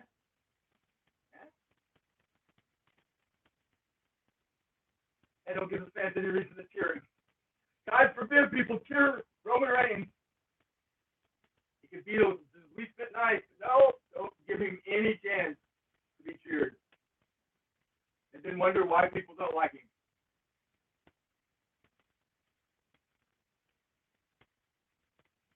They had a chance right there with Roman. They could have just give him a little something, but no, he's got to be cool. I'm convinced at this point that WWE's trolling everyone and just saying he's a good guy and just doing their best not to make him a nice guy.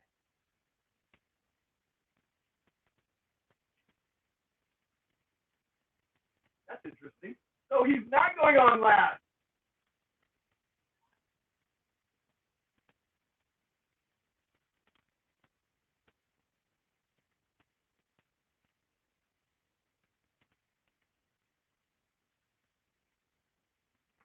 He has nothing to prove. 4 weeks ago, these two guys didn't even speak to each other. There was no animosity. Then suddenly, there's animosity.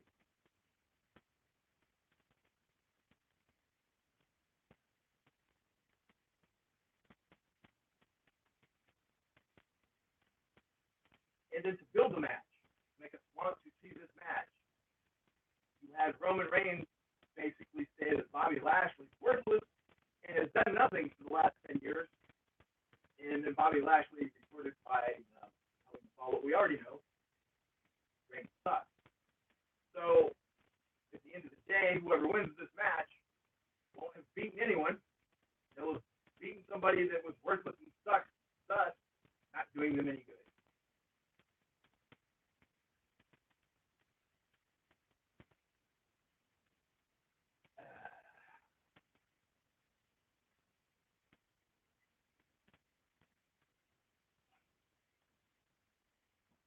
And you guys know, if you don't know, you're about to.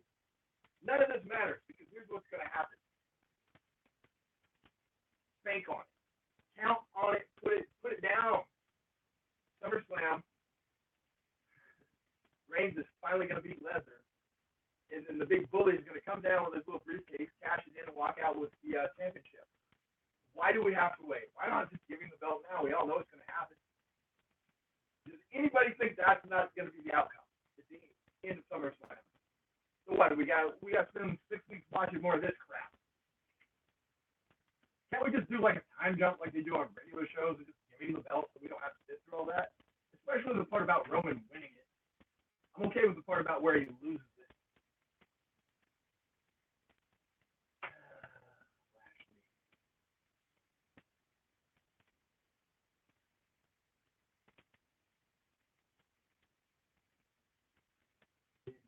not the now endorsement. First year, first review endorsement.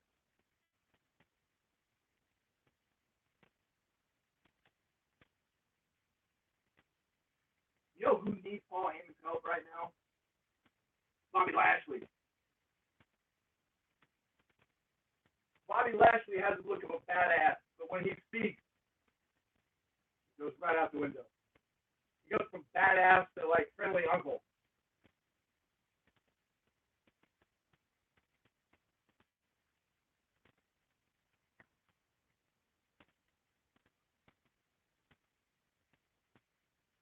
And you can totally understand why they don't do it. But you tell me another point in history where you have a guy returning to the WWE. So the last time anybody really seen him, he was in the main event of WrestleMania, basically teaming with Donald Trump to shave Vince McMahon's head, and you haven't heard not one mention of it. Kind of weird, right? But again, I understand why they haven't.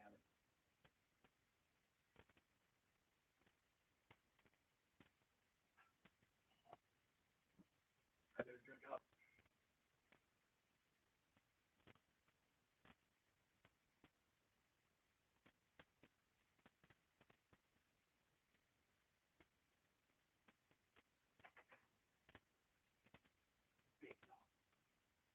Worst thing. That Michael Cole gets him as much heat as he gets himself.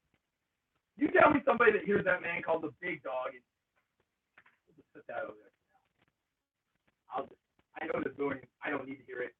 I don't need to hear Cole telling me about it being his yard.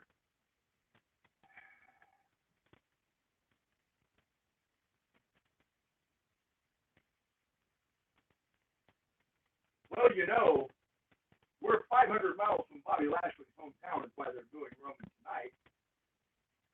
Plus, they've confused him with a local serial rapist, and they're pretty stupid. Otherwise, they would be cheering for Roman.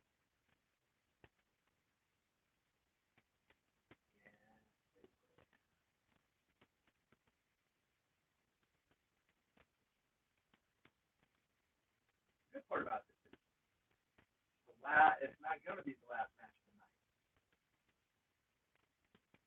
Has he gotten all the big dog references in, or is he still uttering that verbal diarrhea of evacuation?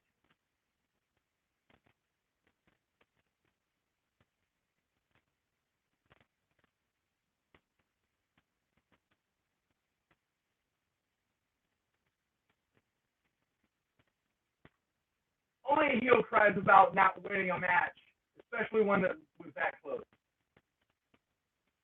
You would never hear Cena, Super Cena, cry about a match, 8 weeks ago. Can you imagine Steve Austin being on and complaining about losing a match that way 2 months before? No.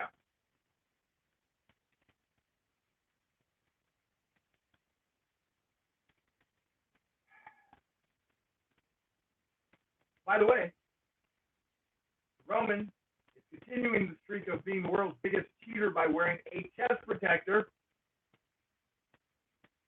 Like a quarter of his body you can't hurt wearing protection.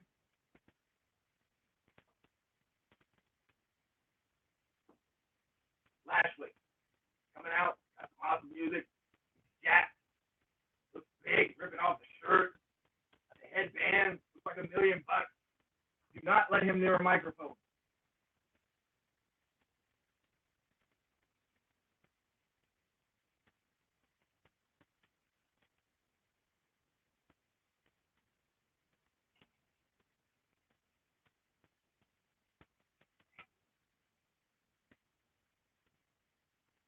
You guys remember the street fight and Vince McMahon? That's back when they were going to blow Vince up in the limo and he had the short hair and went crazy. Just pretty much the tail end of WWE being tolerable on a week-to-week basis.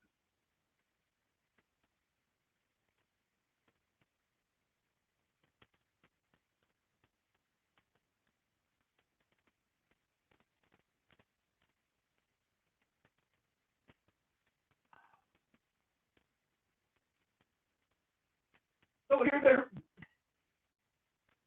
maybe people forgot, so they're going to repeat the narrative that he's just a punk. And so if Roman beats him, he beat a guy that was a punk and a nobody that left.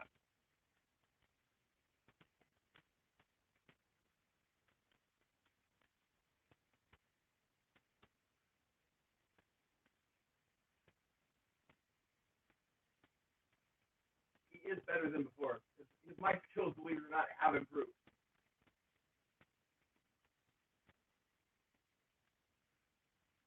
What do you think the chance will be for this?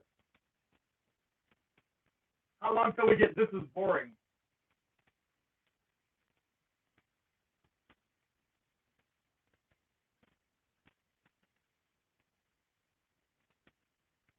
Booze. Lots of booze.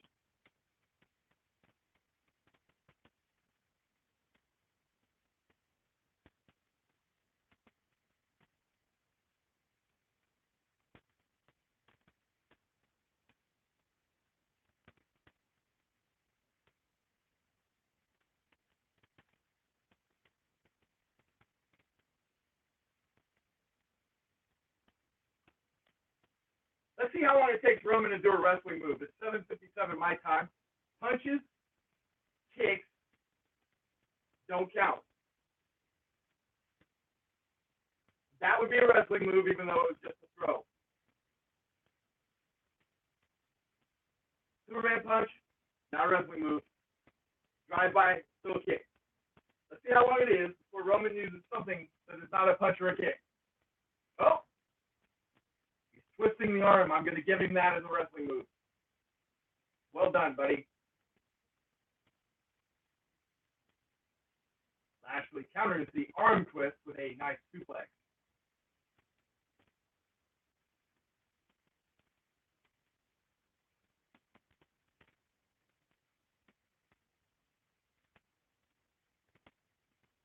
Back to it. An elbow from Reigns. A punch from Reigns.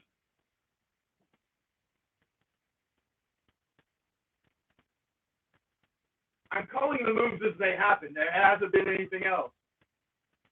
A punch from Reigns.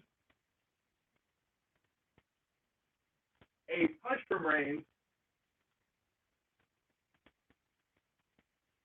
And then he took his head into the corner.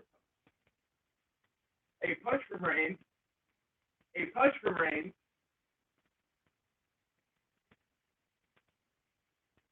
His head into the corner post thing. Pad. A punch from Reigns. Oh my God, he swung him off the rope and hit him with an elbow. Nonchalant pin. Looking at the referee like the referee did something wrong. He's arguing with the referee after WWE's doing this to us just with us. Choke on the ropes.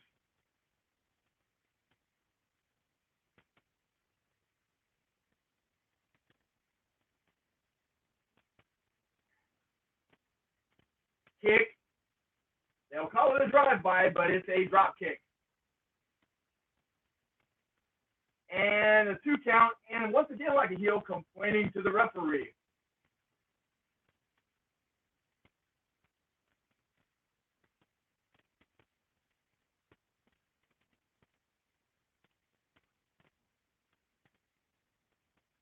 What are they saying? Rest hold.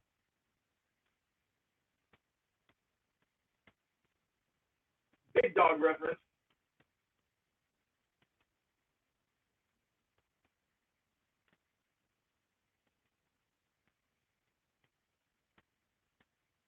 Reigns is a bad guy. They just haven't announced it. That's all that is. They're just doing it slowly. There's no way. The 2 times arguing with the ref on the pin on nothing, that's the sign of it. Punch by Roman, still calling him as it happened. All that time, nothing had happened. Throws him out of the ring.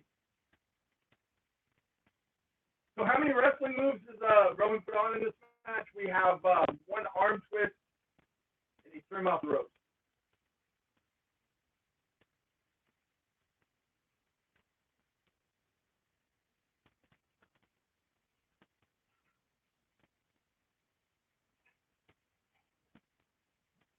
Throws him into the guardrail. Roman throws Bobby into the guardrail, throwing his mouth. Still awaiting a wrestling move from Roman. Up into the guardrail.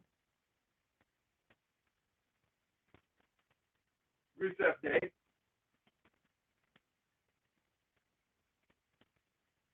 Roman likes to do his crappy wrestling maneuvers in the style of good comedy. It's always funniest in threes.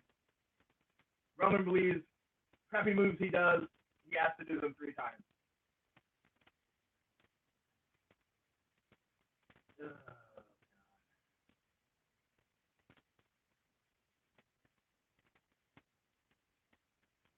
Reigns just ran up and did this in the back of Bobby Lashley. And to Lashley's credit, he sold it.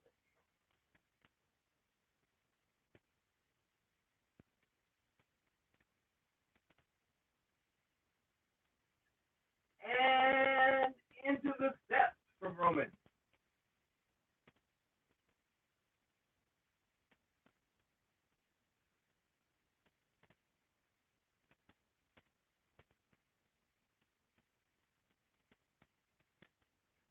When I'm not saying anything, they're not doing anything.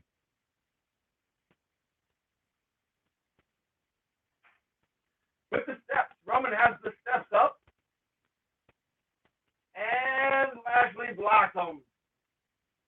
That takes a man. He just took them steps away from Roman. And they had a clothesline. Still got Seth and Dolph coming up too.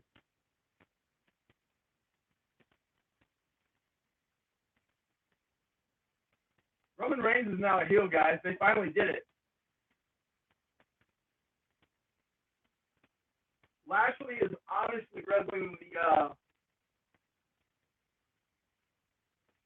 babyface role in this.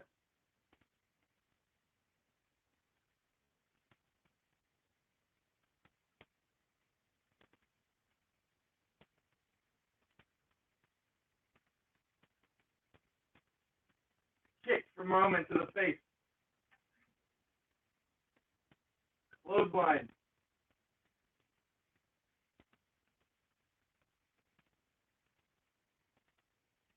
How about an Uranagi?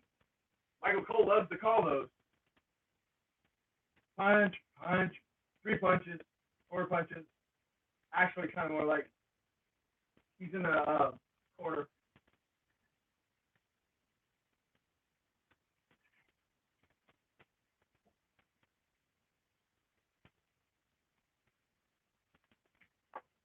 Lashley had a nice power slam on Roman. Lashley, 2.5. Did not look at the referee or argue with the referee. Babyface.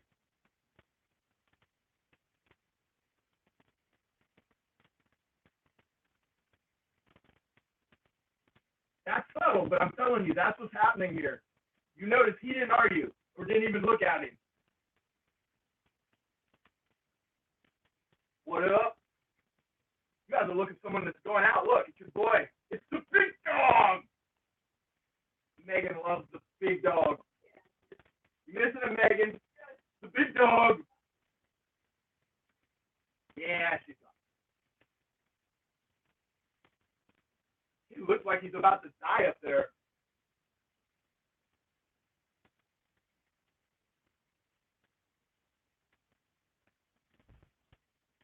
I've always hated the double axe handle off the top rope. This why bother.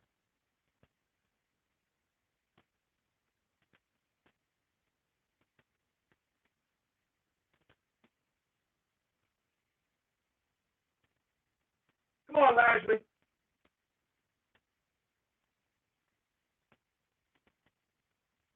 We might have now I thought Reigns was going to get a wrestling move in, but no. Oh, sweet Jesus.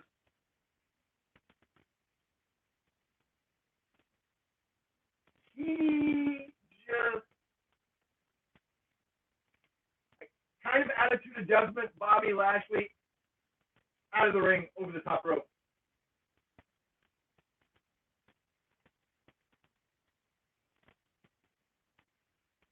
Was Lashley supposed to break some of that fall with his hands on the ropes, people?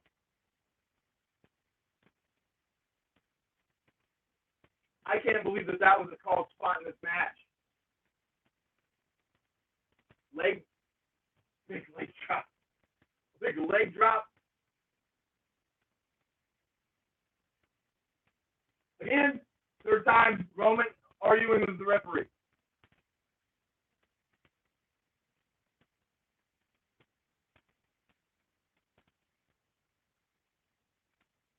If you guys have seen this replay, see his hands go back.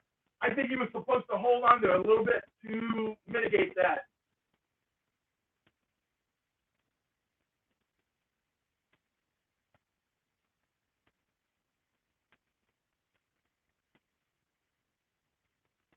Roman stuck chant with the "Let's go, Roman."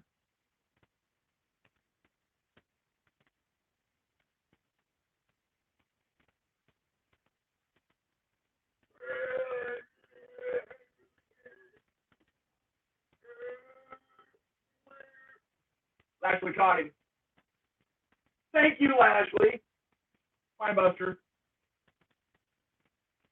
Yeah, I don't care if it's scripted. Beat his ass.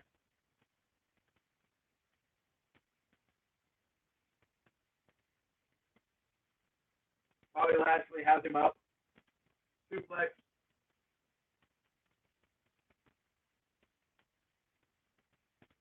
Lashley again does not argue with the referee.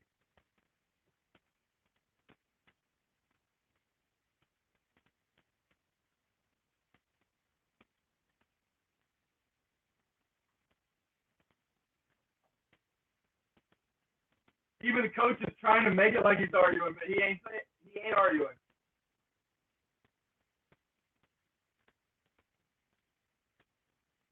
They need to get Lashley a manager because he looks pretty evil when he's down there ready to kick ass.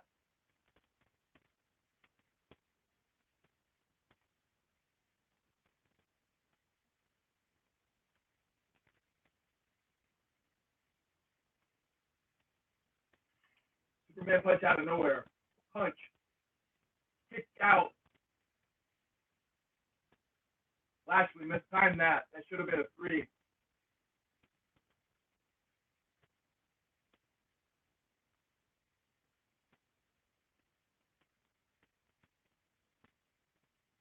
Nice salesman job by Lashley on that punch.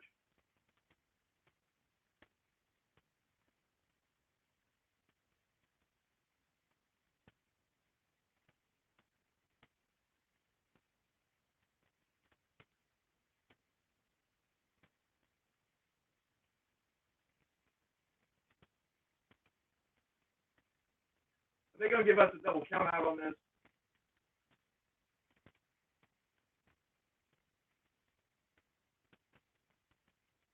He did this thing where he went, ooh. Bobby Lashley caught him, suplexed him into a table. Yeah. There we go.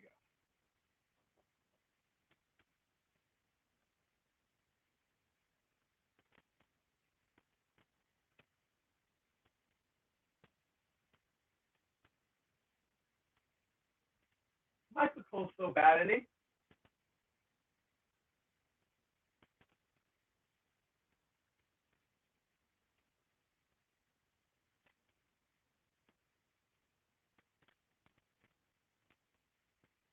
Do it.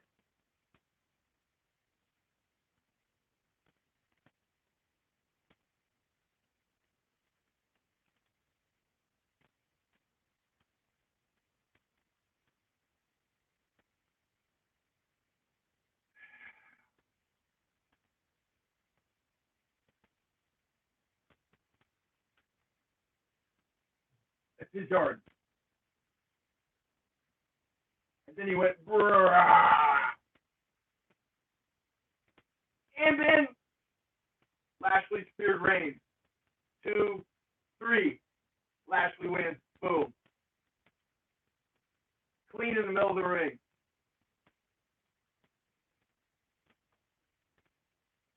Roman Reigns is a heel. They just haven't said it. Everything in that match, that was it.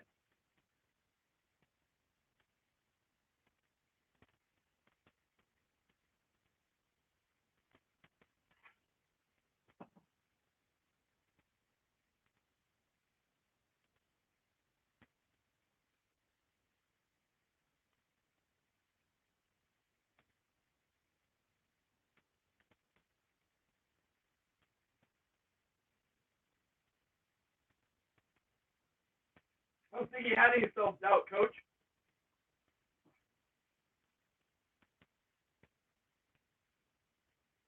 If you guys can't see it, go find the replay later where Reigns throws him out of the ring. If that was done on purpose, that was ballsy on Lashley's part and reckless on WWE.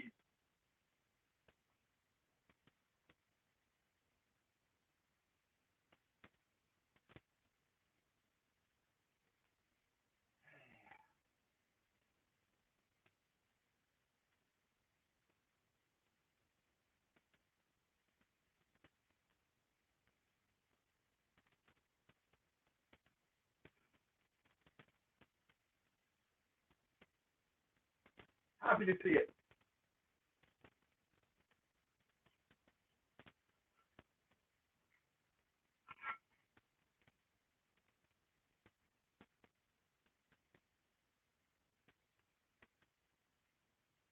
You're wearing a chest protector, you pansy?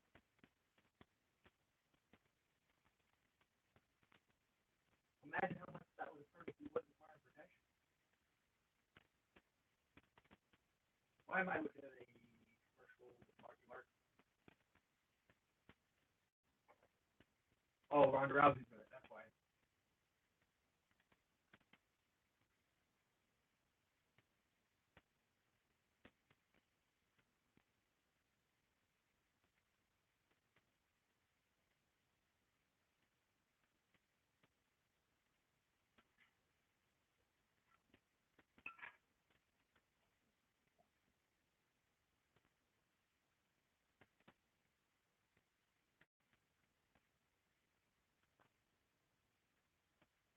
Guys know the WWE rule on how this thing works.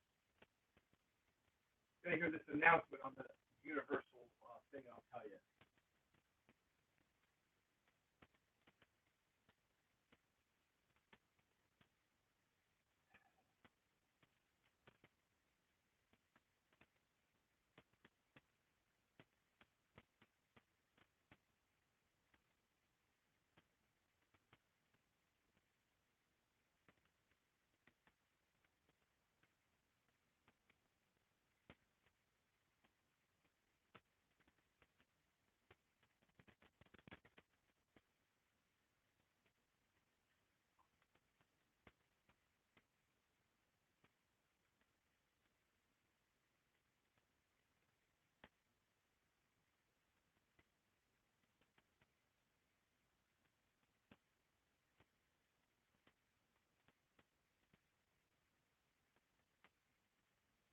This is the part of the show where I share with you guys why Nia Jax is horrible.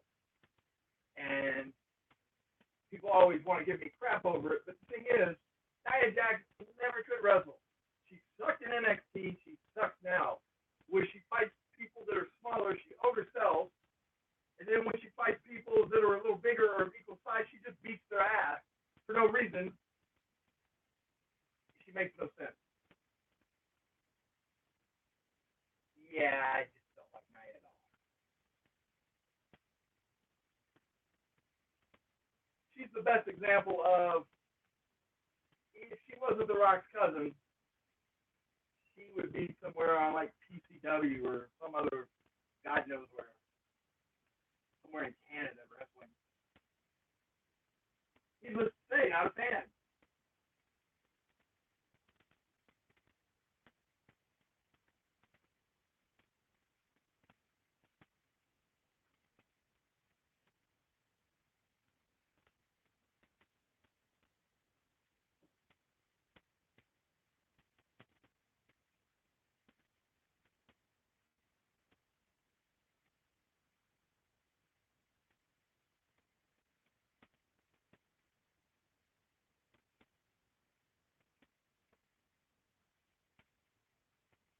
bully.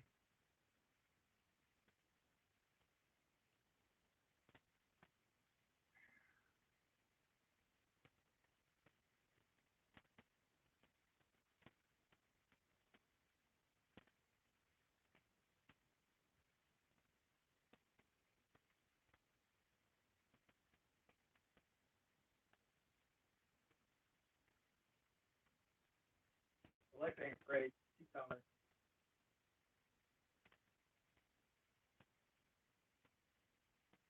My favorite part of this is when she's right, they cut around it. When she's beating his ass with that briefcase, and she hits him right in the head, but there can be no headshots like that, so he doesn't tell it like it never happened. Kurt Angle still got a little bit upstairs. Everything else she did, he sold with the shot right directly to his head with the briefcase. He just acted like it didn't happen.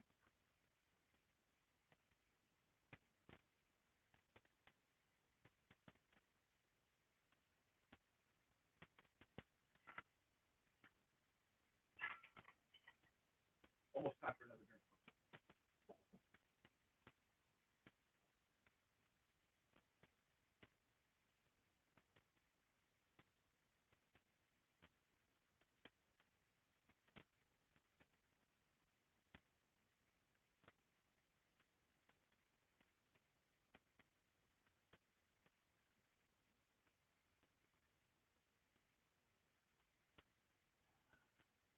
And then, shut up.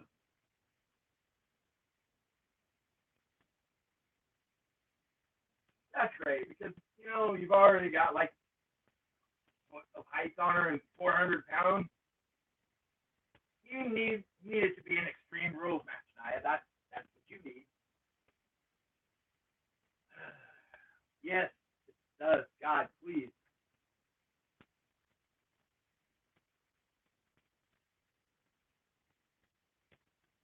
Can't they send like Nia NXT Zimbabwe or South Korea or NXT? I don't know. Where's somewhere? Fiji? Somewhere where we'll never see her again, but they're going to put an NXT anyway. Maybe NXT Iowa. That would be a good place. No one would ever find her there. Ugh.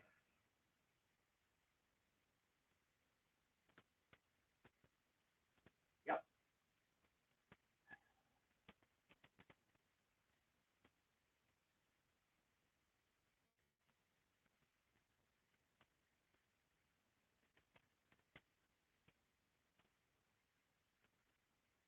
Why Natty with her? Yeah, I know. I've been watching. So why's Natty with her?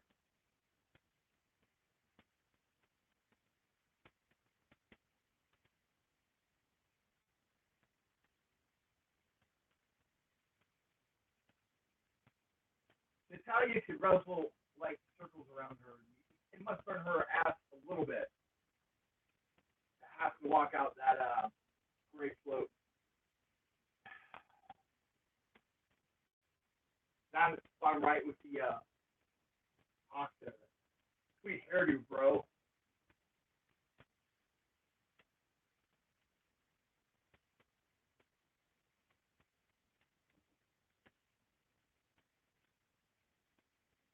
Nikki Bliss with the outfit. Boots okay.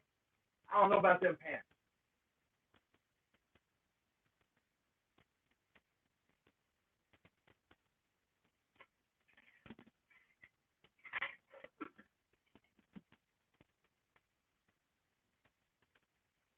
Yeah, I mean,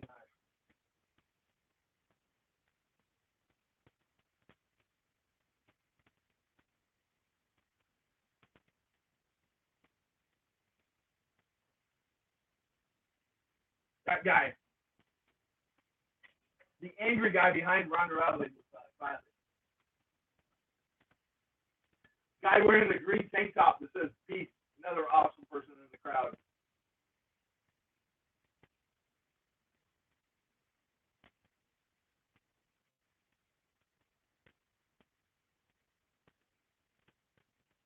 Yeah, Coach, we heard. We were there.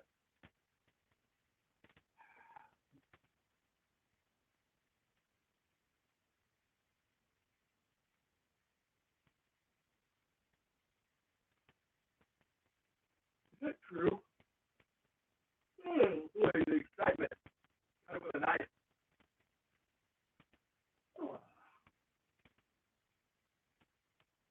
All right, what can I talk about here to make this exciting?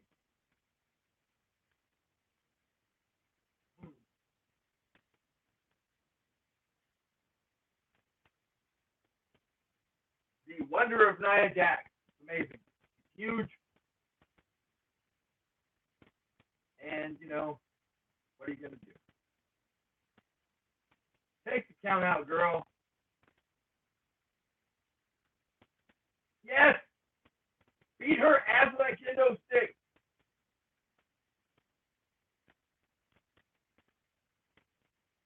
All right. There's no rules, right? There you go.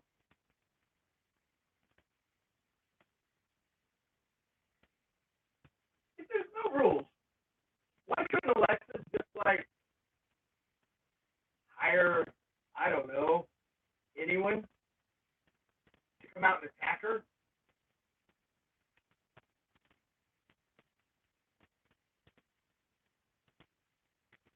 As are we all.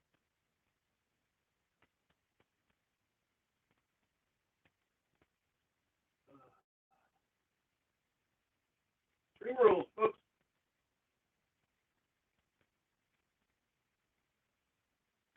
Thank God they're not doing 2 pay-per-views a month anymore, right?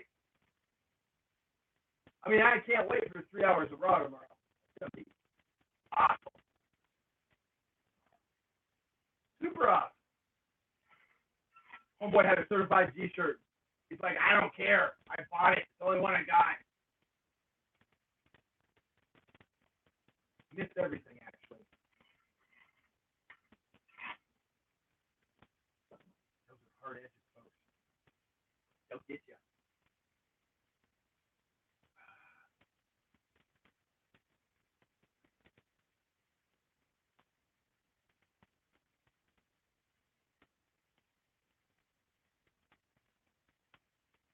We're going to do this.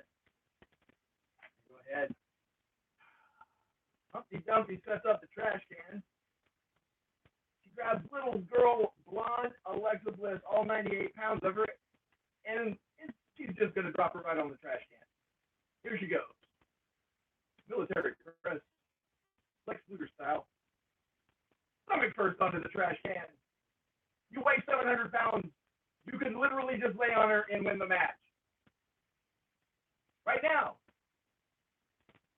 Right this minute. But instead, because no one's ever taught you any better, you don't really know how to do anything. You just vamp back and forth like an angry, I don't know, I'll be kind person. So we're back in the ring. Intimidate Mickey James because we need 2 people. Little blonde girl has the top of a trash can lid, and she didn't know how to turn it around and not hurt you. And then whack you with it a couple times. Now she's going to hit you in the back with it. By the way, that trash can lid, you can literally crumple up with your hands, but it makes a hell of a noise. Same with these trash cans. They're like these $5 aluminum trash cans. It's not like the ones Homer Simpson used to fix people's back. Now we have Alexa going for the chair. She's going to go ahead and wedge that in the corner, but she's got weak little arms. She may not be able to. Yeah, that's not going to go well because she didn't do it right. Drop kick into the bulbous belly of the challenger. And then she's really mad. Really angry about that. Big dog! Shut up, Corey. And then she's doing the thing where, yes, there you go. You're tough. You just beat somebody's ass. Yes, you guys screwed the spot up. She can't do it. Oh, here we go. Headbutt from the massive coconut of Nia Jax. Oh, good Lord. Well, remember how she was trying to wedge the chair in and it wasn't working, and then somehow the chair there got there, and then Nia just ran right into the chair. And all the weapons in the ring,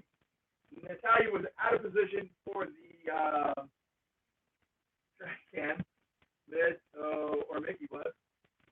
And we now have a big fist fight. I'm sure this is going to result in old Moface jumping over the ropes or the thing, coming down to issue some justice. Oh, yeah, that's for two paws, Booker. Yes, Rousey's getting angrier by the second. She can't take it anymore. She's jumping. Oh, here she comes. Oh, Mickey, you're so fine. You're so fine, you blow my mind. Hey, Mickey. Hey, Mickey. Oh, she didn't get in. There you go.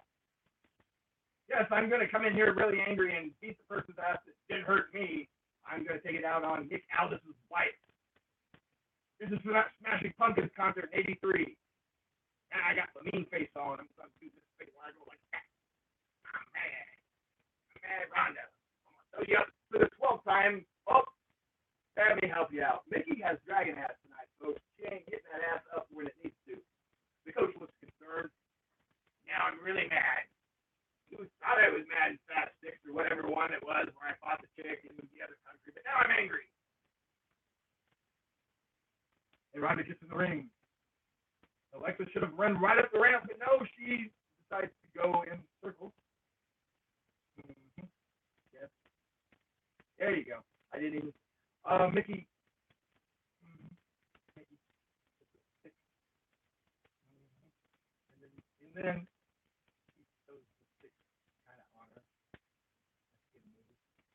now Nia has had 2 hours to recover. I think she got an enema during that time. Oh, she caught Alexa because Alexa weighs as much as Elite. Quite a great. Get her again. Hit her with the corner. Oh yeah, here we go. Knee shot with the chair. Get it up the back. Where are we going next? Alexa's at it.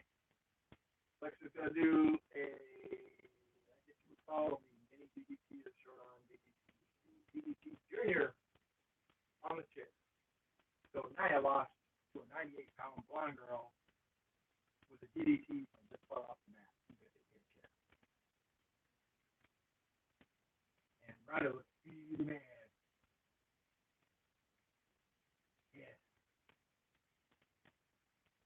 Ooh, mad Ronda face. You can get as mad as you want, Ronda. The booty's always going to be just a little nicer. Thanks for coming. Great, great, great match. Golly.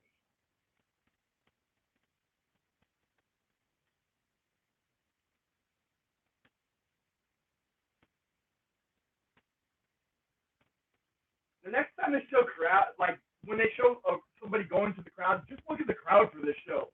The crowd for this show way more entertaining than the actual show.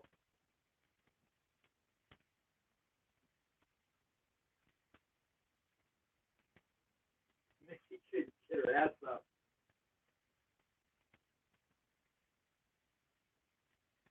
No! Thanks for the insight, Coach.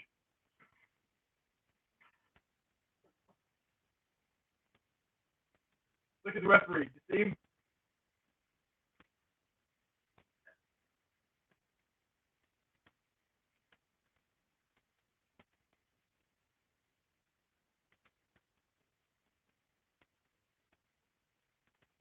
You guys tell me with a straight face that Nia's better than Carmella. I'll let you have at it. I don't buy it. I think Carmella's better than Nia. Nia sucks. Oh, found the mean face.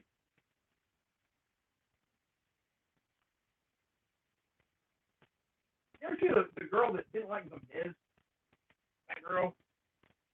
You think it's possible she found a time machine and came back?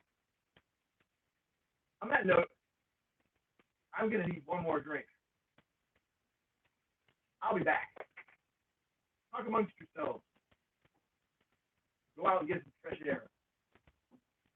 Do something.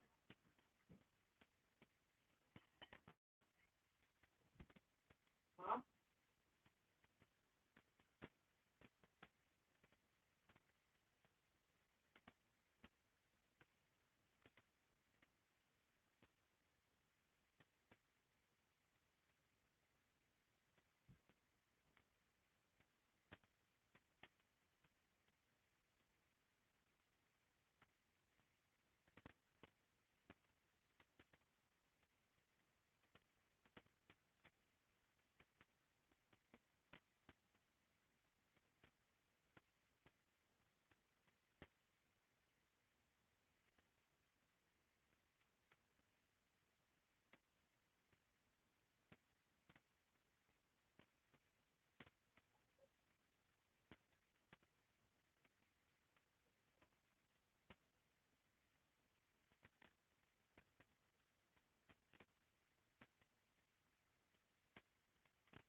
on cue.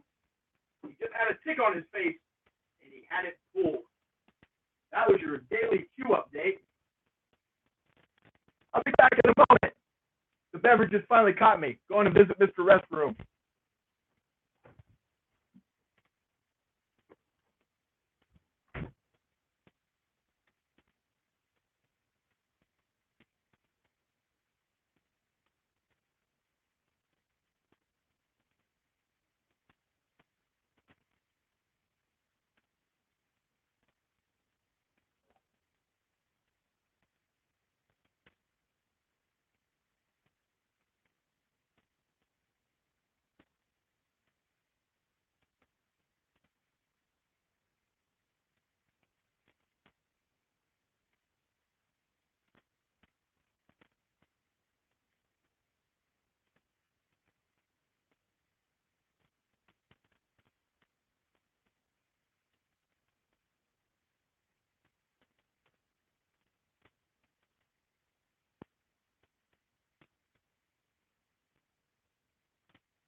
So the Iron Man match is going to be last, huh? Wash my hands, by the way.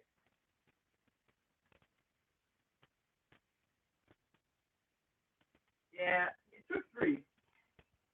It took three to get rid of the memory of some of the matches I've seen tonight. But come on, man, it's AJ Styles. Good old AJ. AJ can't make a match out of it. By the way, Dolph Ziggler headlining a pay-per-view.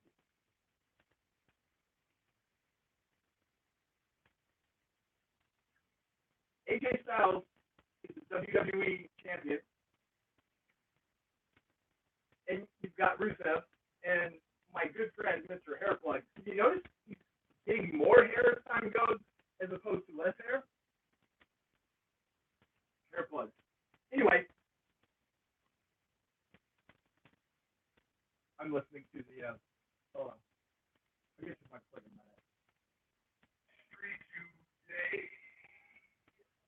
Cause today is last day.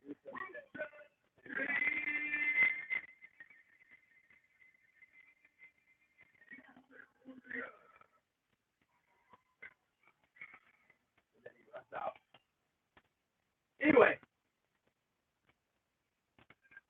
when is the last time AJ headlined a pay-per-view? Like, I can usually throw out wrestling crap just like that, but how, when? What if they got against AJ? That's the same crap that they did to Punk. It would be like, you're the world champion, but we're going to have Randy Orton fight a wet paper bag go on last, while you fight Kane third from the last. Benoit was another one. Yes, Benoit. He was champ, what, 8 months? 6 months? Never headlined a pay-per-view. Except when he won it and when he lost it. Go figure. I believe those matches involved Randy Orton and Shawn Michaels and Triple H. That's probably why they were headliners. There's no way Rusev wins the World Championship tonight, or the WWE Championship, and they didn't close with it. So, extrapolating. This is when you watch too much wrestling. Seth Rollins will win the belt back tonight, and Dean Ambrose will help him, or Dean Ambrose will screw him and he won't win it, but it'll be the only way he doesn't win it. And they go off the air. That's my guess. Otherwise, why do you not close with this if you're not going to use Roman? I would love this Rusev one too, and don't get me wrong, this is what sucks. AJ's friggin' awesome. I like AJ's champ. There's a lot they still have to do with him. It just feels like if Rusev doesn't win this belt, they're going to push him way back down. I wish he would have been like the U.S. champ. But Nakamura needed a damn belt too, so what are you going to do? Yeah, Jason Jordan is kind of up for that, isn't he? Didn't even enter my mind, but yeah. Jordan feels more like a Monday Night Raw surprise return to me. I could be wrong there. Maybe I'm undervaluing him.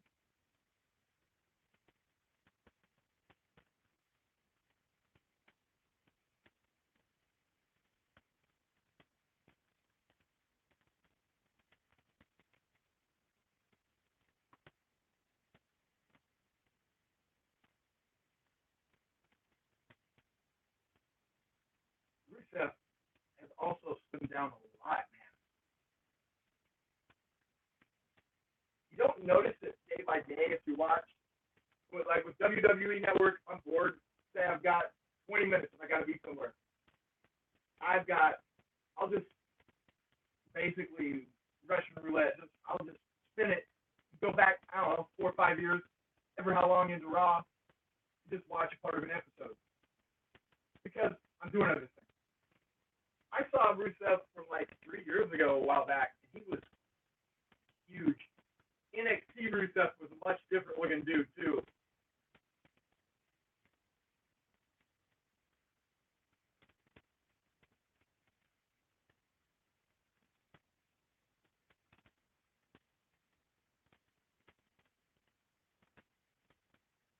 How do you have a guy that everybody says is the best in the company and he's not supposed to take it?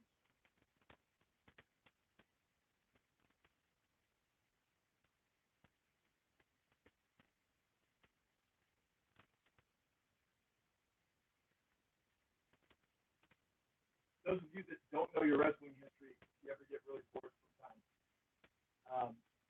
Google WWF. How did Buddy Rogers lose his belt? It's pretty interesting. Is the cage still up there? Of course, it's still going to be up there, but it puts it in my mind that that could be part of a close where the cage comes down on somebody.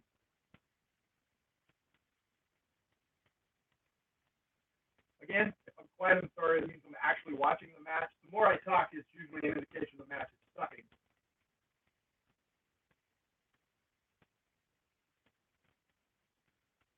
I hate this referee.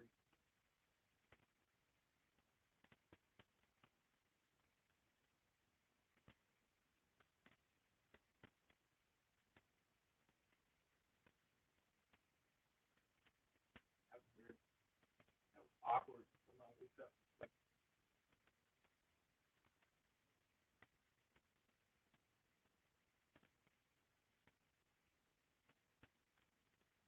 Rusev moves a lot better now, but he's really in danger of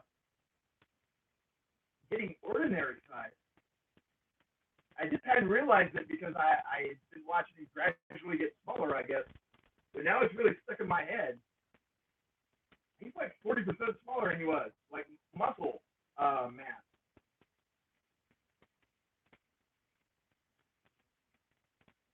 Probably better for the longevity of his career.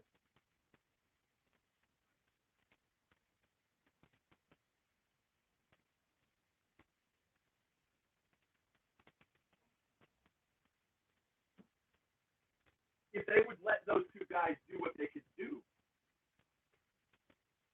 Oh.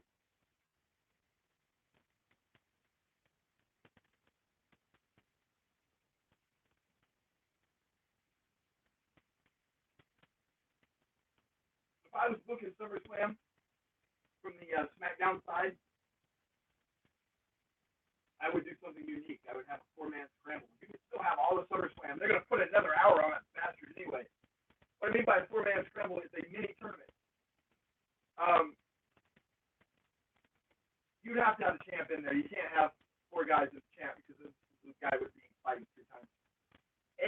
Styles,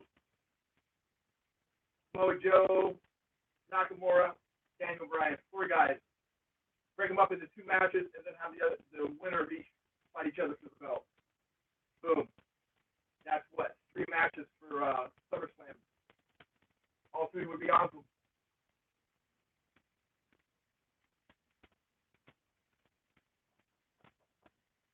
And they'll say, well, we don't have the time. Hell, sorry, I'm the pre-show. I get so sick of seeing like these fatal 4-ways because whenever somebody wins the match, it just always feels fluky. Nobody ever wins the match. Whereas if you put it in a mini tournament like that, people would have something invested in it. If any of those 4 guys wrestling each other, I don't care. I guess I would just as soon not see AJ and Nakamura. But if you had them fight in the final, I guess you do.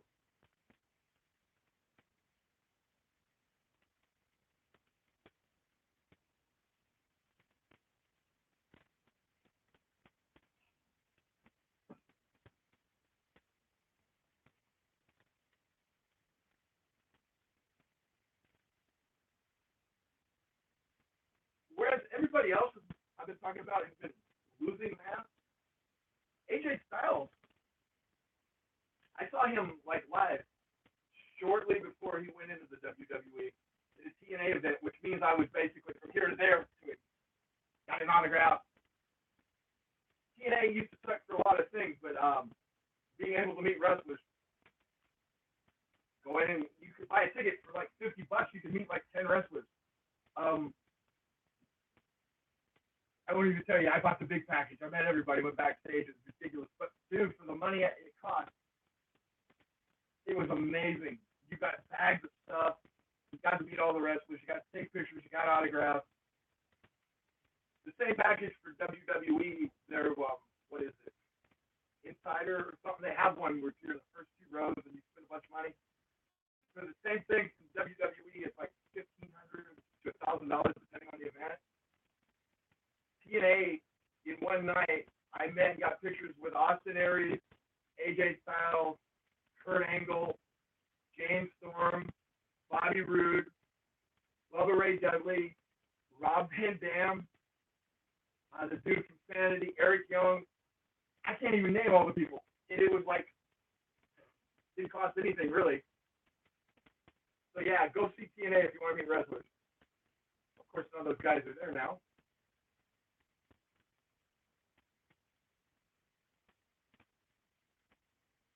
I was there when that happened, when he ended that streak. People argue, it's one of those things everybody can argue about till they're blue in the face.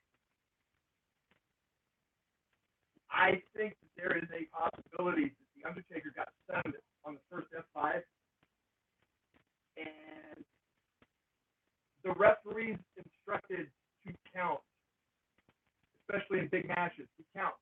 And if the guy doesn't kick out, then he loses. I really have the feeling that perhaps The Undertaker didn't kick out like he should have. That's the only time Vince McMahon ever left at WrestleMania. Look at that. That's the only time Vince McMahon ever left an active WrestleMania. He left with The Undertaker to go to the hospital. Now, Paul Heyman, and he's so good. I'll tell you what the video is so you can find it. But he puts forth this theory, and it's just total BS, but he's so good that Brock Lesnar went into business for himself and decided he was just going to beat The Undertaker and nobody could stop him. And then once he did, how could you fire him? Total BS. But I do believe there's a possibility it wasn't supposed to go that way.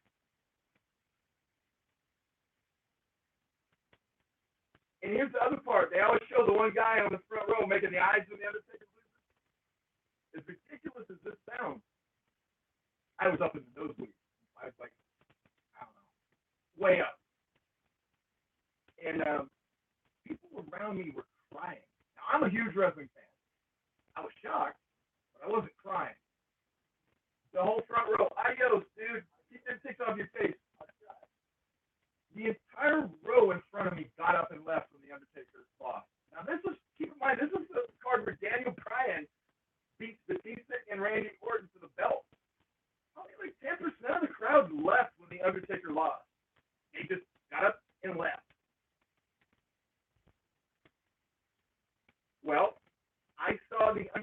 versus Brock at No Mercy in Little Rock, Arkansas. They had a Hell in a Cell there at that time. I think it was, I don't know, we were about 2002, 2003. And even then they had played it up like Undertaker was pretty old and tired because he was over 10 years in. But it was a much better match. Much better match. But yeah, that's the part you never hear is that people were so upset they were crying and they left.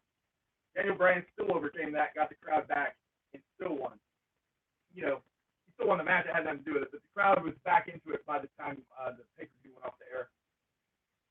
A stark contrast to the next pay-per-view or the next WWE WrestleMania event I went to, which was the one in Dallas, where people were so freaking angry it felt like there was going to be a riot any minute when Reigns won.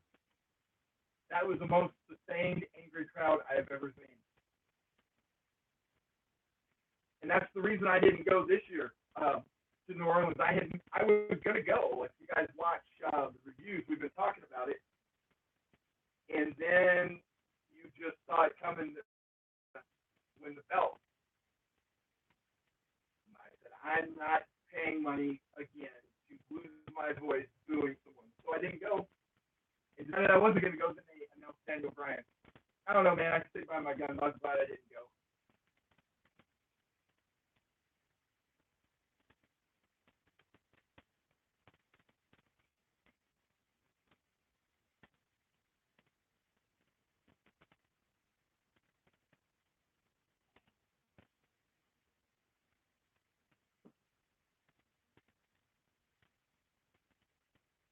Yeah, that ECW, when Van Dam won the belt, that was their second one back.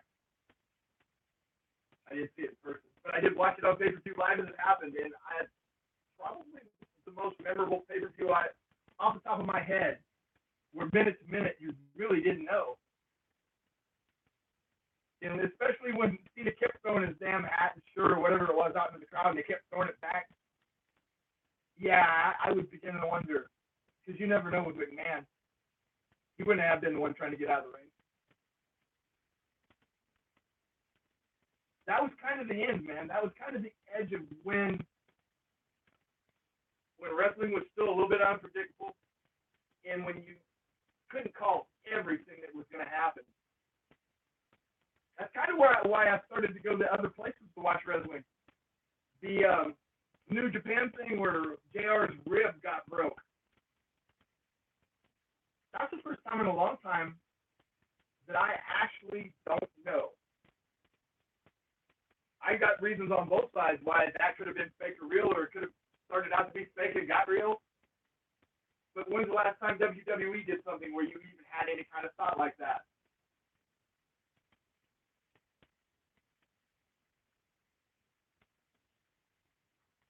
Man, why do 2 a year? Why can't they do another big card and call it something else?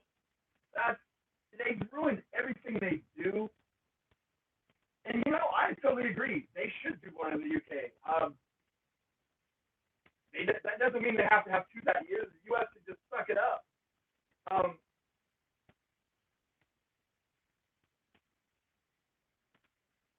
Two in a year is just greedy. The only way, here's what I'll say about 2 in a year. You want to do 2? You do it back to back in the same city, 2 nights in a row. Ring of Honor, New Japan's been doing that crap for years. Because what does that leave for the rest of the year if you do 2 WrestleManias? That only leaves 10 months a year. The thing about WrestleMania that makes it special is basically you start building that thing in December. And then you got 2 months after where everybody has to rest up. You're going to kill, like, the Royal Rumble. You're going to kill SummerSlam. I don't like the two WrestleMania thing. I've heard it. 2 nights in a row? Yes. If you're traveling to that and you're say, a medium income family, even if you don't fly, if you drive, it's $5,000 by the time you get a room and you go to get tickets and you go to access and you go to everything. It costs a lot of damn money. I could imagine doing that twice a year, and then you got to decide which one you want to do.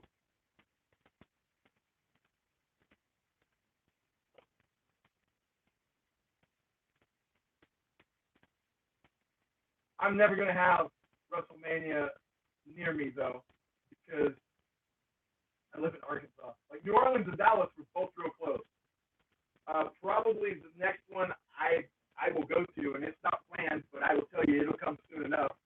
When they have it in Atlanta, I'll go to that one, but I'm not going to go to New York or Los Angeles or Florida.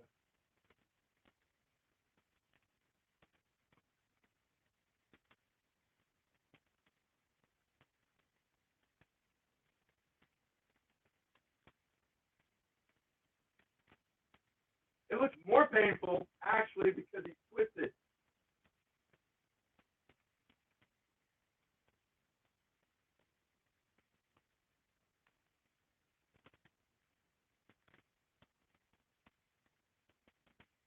I'm all for the big events, though, like the one out. You see the pulled off the corner.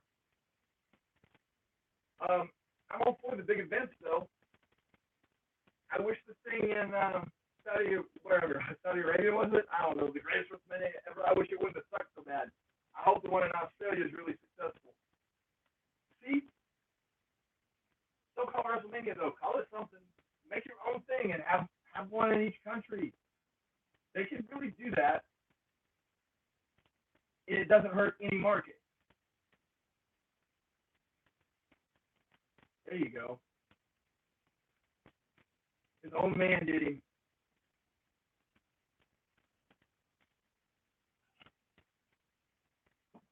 Because that's what you would do when running at someone. Hey, where's Lana? Rope, foot, rope, foot, rope. Oh, he kicked out. That is a statement, actually. They had him kick out as a big move instead of put on the rope.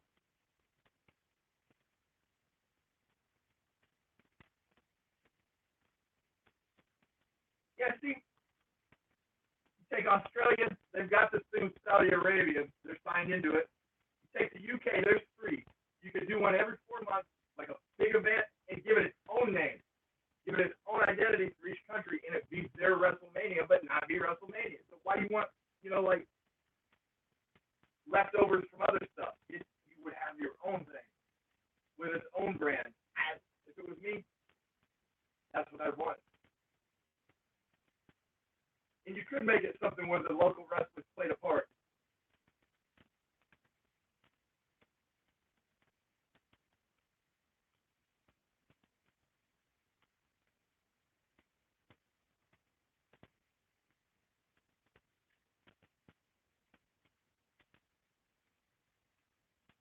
That doesn't always mean you're just done.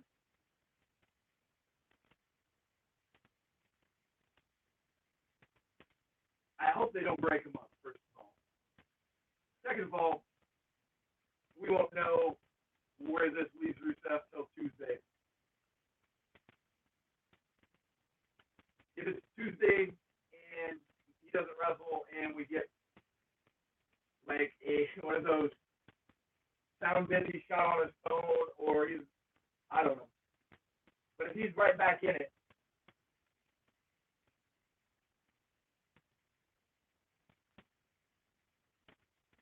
trying to think of where he fits on SmackDown. I just lost.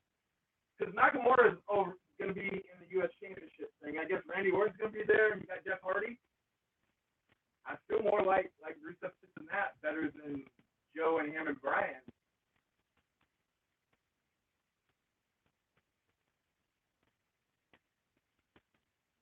Does anybody know who Aiden English's wife is?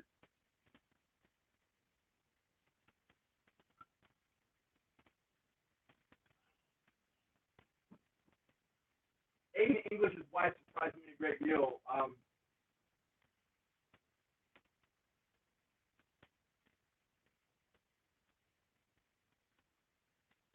If I could see AJ wrestle anybody right now, anybody under contract with the WWE, imagine AJ and Ricochet. Think about that for a second.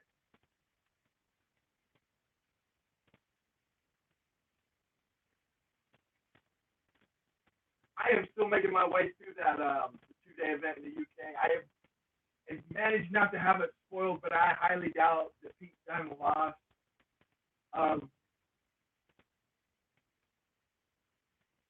Anyway, oh yeah, back to Duke's wife. He is married to Shaul Guerrero, Eddie Guerrero's daughter, if you can believe that. Something about that, I just don't picture it. I wonder how Eddie would feel about that.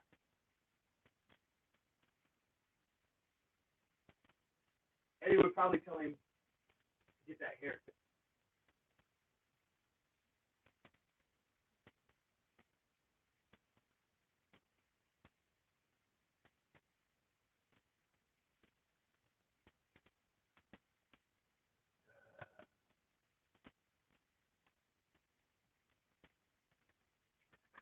You guys see that Party Boys 24-hour thing, special on here about them, the last one?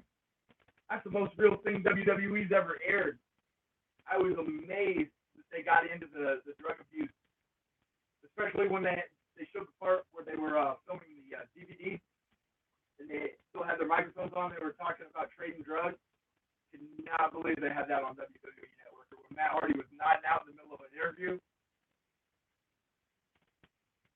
They need more stuff like that on this network, though.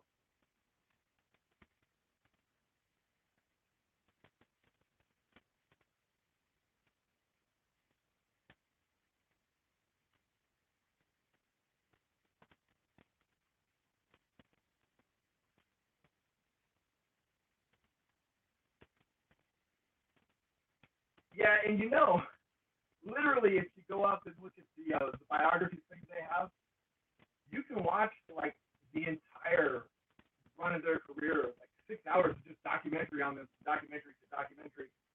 I like the newest one because it has the footage from TNA, and it has the in-the-ring footage of what Bischoff really said when he went in and stopped the match between him and Sting.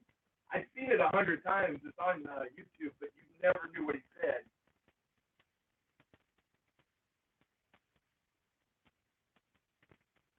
Plus, you had the Jeff Hardy in the Waffle House kind of promo on CM Punk, another favorite. Why was Elias here tonight? If he wasn't booked, Greg, I know that.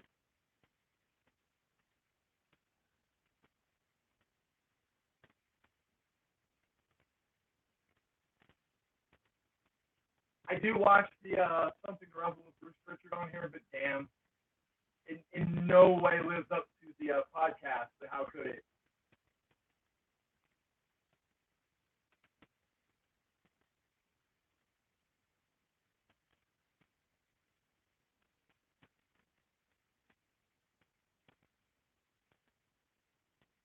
Damn, Robert.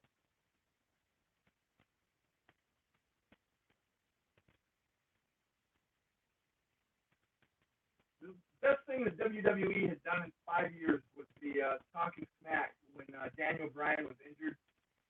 And every week you always wondered if that was going to be the week he would just completely get fired live.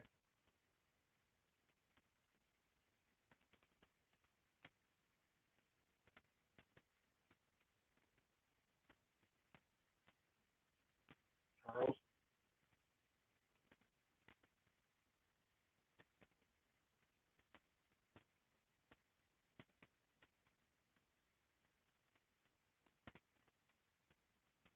Yeah, they did. Well, they are not letting him do his own thing.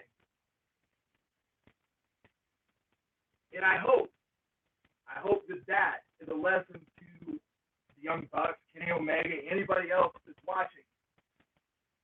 Matt Hardy could have literally printed money for the rest of his life with that gimmick. I understand you want to go back to WWE, and I'm sure he'll be fine, but I mean, that gimmick, he didn't have to take a lot of bumps. He didn't have to work hard. And WWE burned it up and ruined it in no time.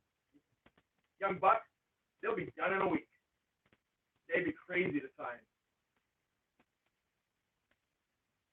Again, folks, co-branded pay-per-view. The best of SmackDown, the best of Raw come together to present to you Dolph Ziggler in the main event. The same Dolph Ziggler couldn't get arrested in SmackDown 6 months ago. Dolph Ziggler, headlining.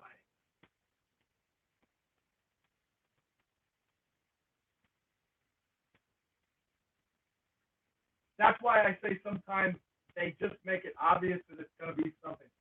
If this just ended with Dolph, retaining the title after 30 minutes and there was nothing, that would shock me.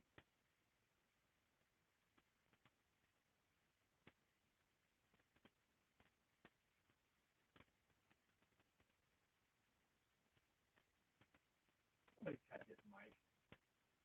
Coach. Thank you.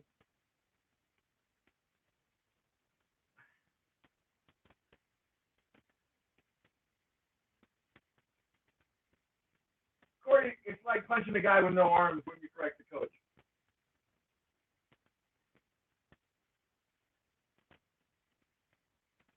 Not only that, they have control over if they win or lose. And that's all they have. With their side, if they lose a couple, they lose the magic. Why give it up? Why give it up for WWE? You're not going to make that much more money there, and you're going to be there a year or two and then just ruin your livelihood forever. All the shirts they sell, they could probably never wrestle again as long as they didn't tarnish the gimmick and do okay. Hell, CM Punk still sells shirts. Think about that.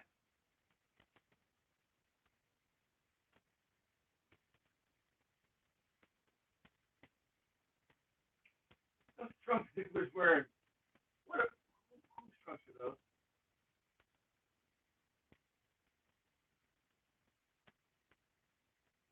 The trunks he's wearing are designed off of somebody's, and I just can't place it. Evil Knievel. Duh. I just watched him last Sunday. It took me that long.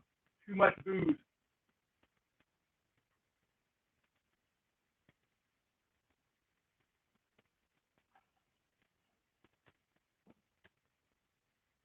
Don't get me wrong. There's nobody bigger fan of CM Punk than me. I think Kenny and the Young Bucks would do very well. Not just stay away from Punk. Part of the reason I like Punk so much is this shitty attitude. And yeah, I don't think they need it.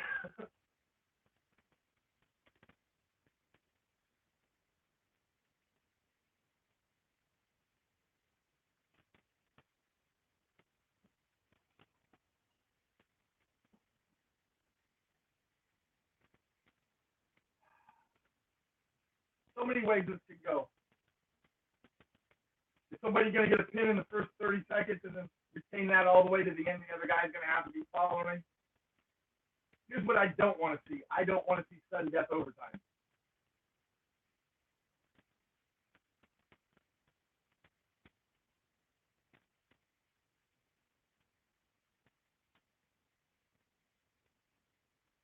And I really and truly do hate that they have ruined Dolph to the point that I'm pissed he's in the main event. Because he really is that good, but they have ruined him that much.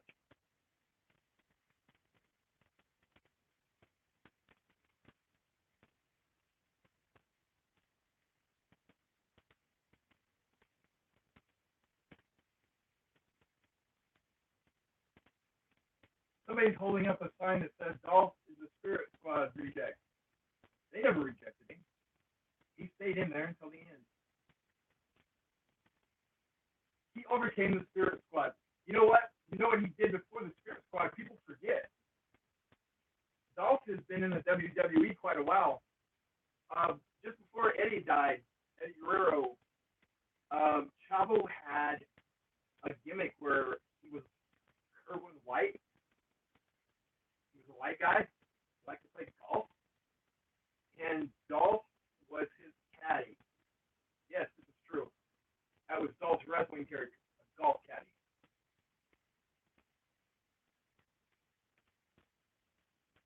I still hate that you're up at 3:07 a.m. to watch this card. It's not very good.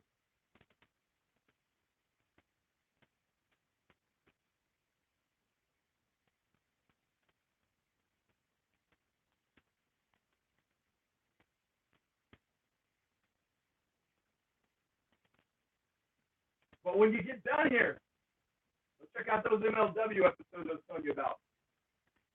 For those of you that don't know, if you take anybody that's not here on this show right now, besides Kenny Omega and the Young Bucks, you name anybody that's big, and they're going through MLW right now. Shane Strickland, Jack Swagger's over there, Joey Ryan off and on, Cobb is over there. I don't know, you name it, got it. Amazon, I got bored last night. Amazon adds so much wrestling content per month, and no one knows it, like on their Prime. You did not, sir. Did you really? Like, you were in the same grade with Doll, same school, the same time you graduated? What's up with that?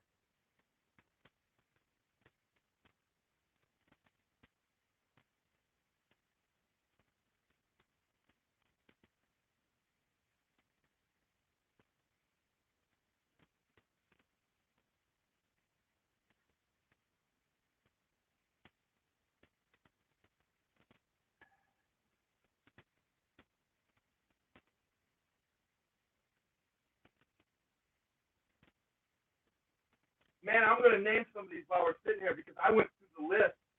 I'll tell you something that's really underrated that is on Prime that you can't get anywhere else right now. Is old school Memphis wrestling. You always hear people talk about it, like where they used fire and they were just highly offensive, and Jerry Lawler and all these guys. It's on there. And what's weird is, well, here's the shady part.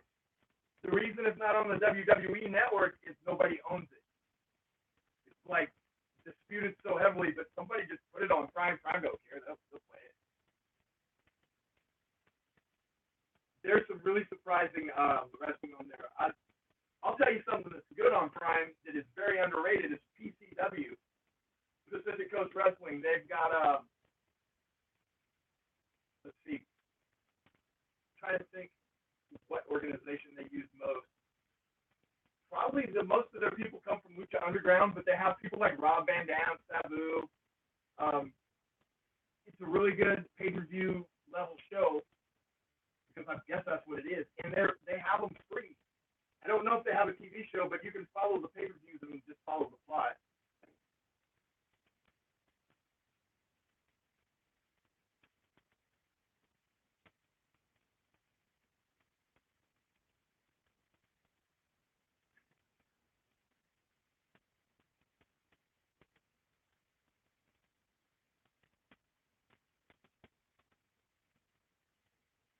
Captain Akron.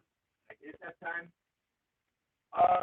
Did you like know him, or did you know him, bump him in the hallway, or did you know him at all? Was he an all right dude? Yeah, anymore there is so much freaking wrestling on, and they hide it. Like, people don't realize, at least in the U.S., Lucha Underground is on Netflix. Once for all.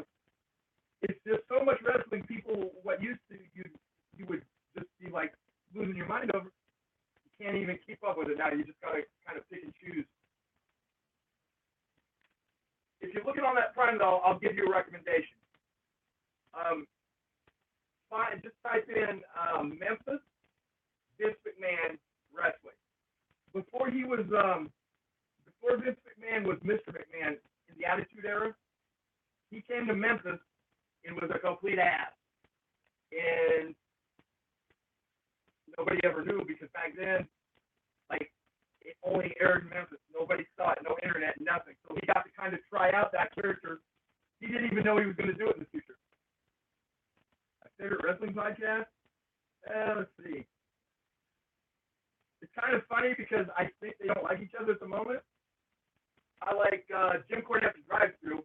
He's got two. I don't like the other one, and I don't care about politics. Where people just ask him questions and he answers them and he blows up about everything. I like Something to Wrestle, of course. I know people piss and moan about it, but I happen to want to hear 4 hours about Bob Holly. I listen to those. I listen to a lot of wrestling podcasts. Hit or miss, but when he's good, he's great, is Chris Jericho.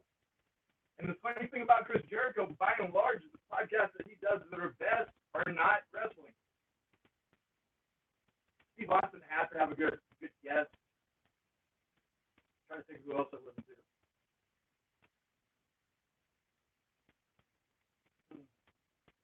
Oh, I listened to 83 Weeks with Eric Bischoff.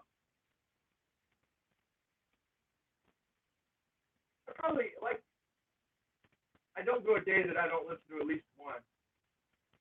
If they do something to wrestle that's 4 hours, that usually takes me 2 days. Yeah, other times Jericho's just dead in the water. He puts out 2 a week, and I'd say like 1 in 3 of his podcasts are outstanding. The one of the 3 is okay, and then 1 of the 3 I just don't listen to because I'm not interested in whatever the hell he's talking about. But like next week, he's going to do one about Bruiser Brody. He did one that was an entire show on Chris Benoit, which took balls.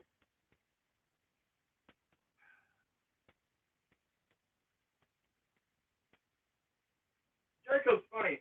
People are appreciating him again.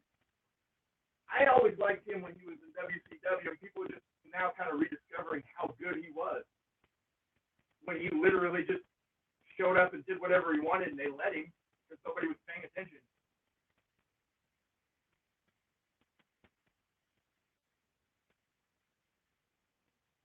Although I'll say this, nobody's a bigger fan of Jericho than Jericho. Uncle Bomb? Nope.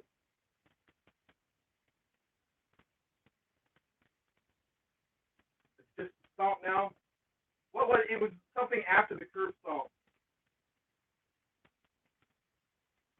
They talked about it recently on Jericho's podcast. They talked about it on 83 Weeks. This is a true story, though. I literally almost had to fight my way out of the Pepsi Arena in Denver because Jericho won. Back before it was popular to root for the bad guys, I just always rooted for whoever I wanted. This was probably 97, 98. And he had this gimmick where he was taking wrestlers' masks. And he was like the Predator. He had a collection of wrestlers' masks. And on this particular day, he was wrestling Rey Mysterio. And of course, I was rooting. There it is. We knew it was coming. I was rooting for Jericho loudly. And the entire section of people I was in started pelting me with whatever they could. Popcorn, beer, soda. Yeah. Security came and got me, and I ended up with a better seat. I would advise you try that for a better seat, though. DQ. Is that 3 now?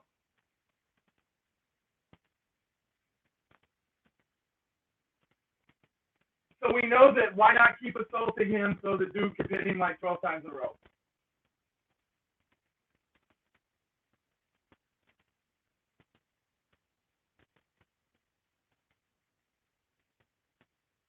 Is he, though?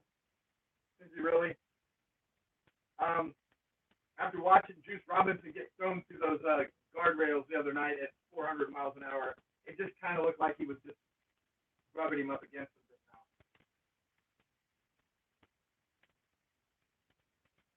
The Jericho Goldberg stuff, you could probably find a YouTube package where he just would go call out Goldberg when Goldberg wasn't in the building and then count it as a win. And Goldberg got legit mad at him. More classic stuff.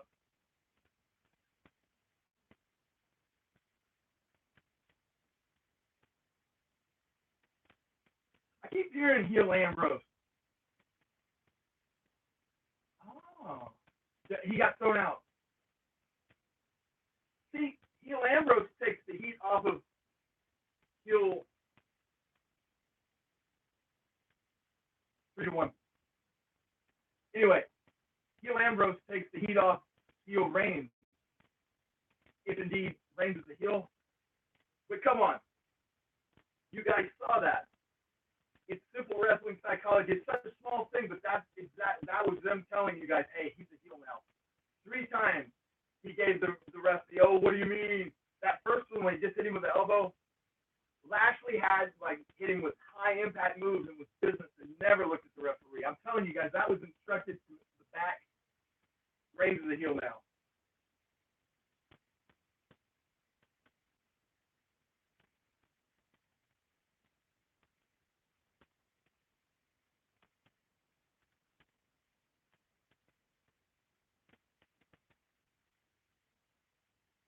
can't do this thing where they go all the way to the end and somebody gets one at the end every time. But when you have them bringing up, by the time the half-hour match is over, 8, 9 pins,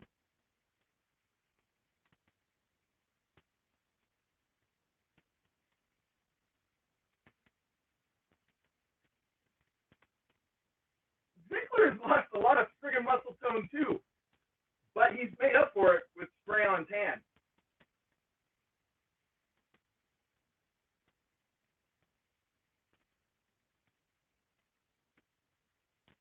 Nice uppercut.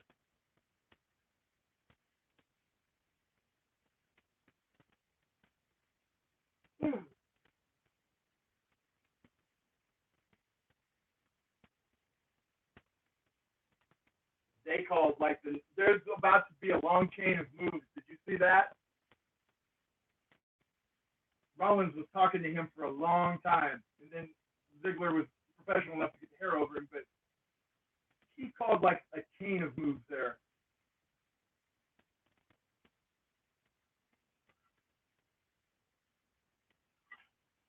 Still better than Cena. We saw Rollins' lips move, but if it was Cena, he would tell you everything he was going to do for the rest of the night, and you'd hear him clearly.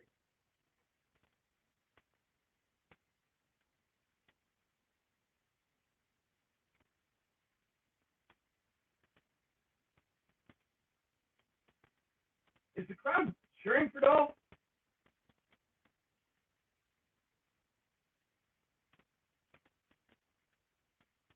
I think they were. Coach, you idiot.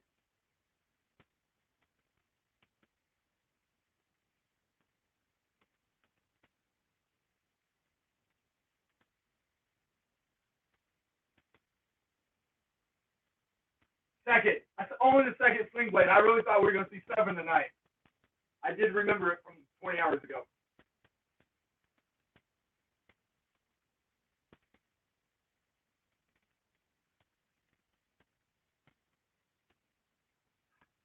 Why would they count it down like Royal Rumble? What did I miss there? What was the...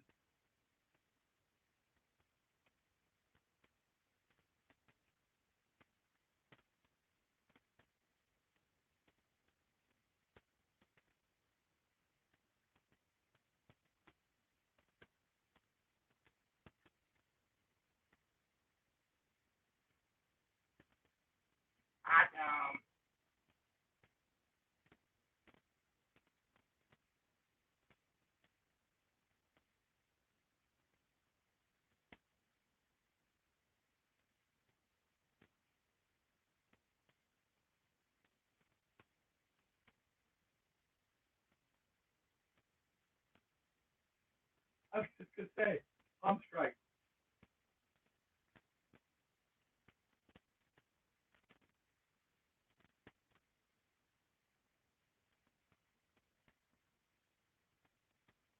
Shut up, Coach. Just shut up.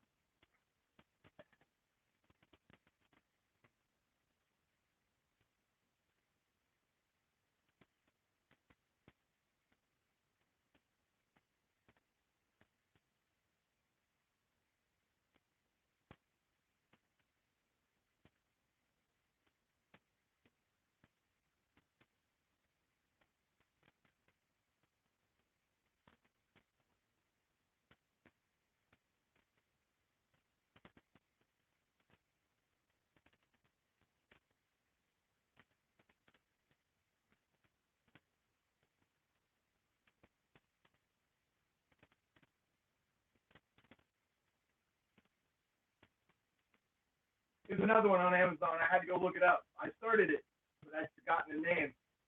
It's called Dojo Pro. I know it sounds corny, but it's I don't know how to explain it.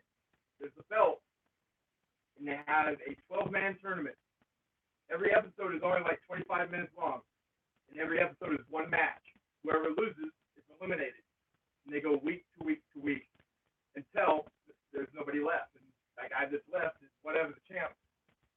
If you watch wrestling besides WWE, they have known people in it. James Storm, the Cowboy, is in it. But it's interesting because they don't do a plot. They treat it like you're watching some kind of elimination tournament on like ESPN. And it's easy to follow because it's just one match per show. It looks like, I didn't take the time to look it up, but it looks like that Dojo Pro was actually made by Amazon, like they paid for it to be made.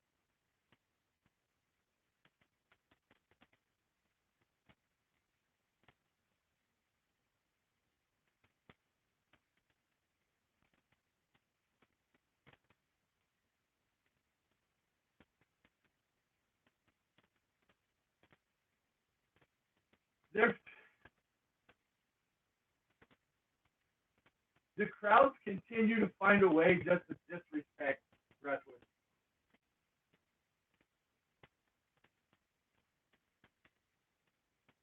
No, it's been a minute.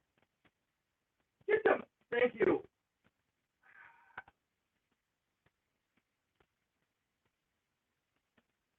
You know, if you're the guy in the truck directing, you just gotta give the directive, hey, when you see their lips moving like that, get the camera off of them. I shouldn't have to tell you.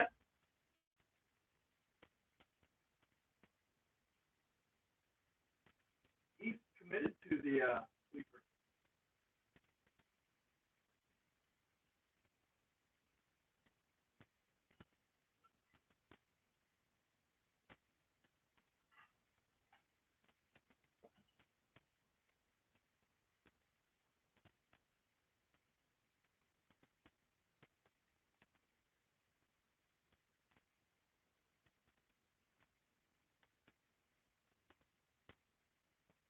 While it hasn't been amazing, I will say this pay-per-view has picked up quite a bit since about midway through the Reigns match. The Nia Jax thing was hard to watch, but so far, not the worst pay-per-view of the year. Whatever the hell that thing with Samoa Joe and Roman Reigns main eventing, that was the worst pay-per-view of the year. Here we go.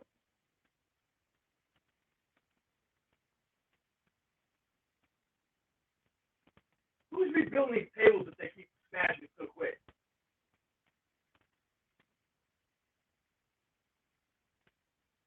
Do you watch your Amazon on your phone, a laptop, or like on like a streaming box?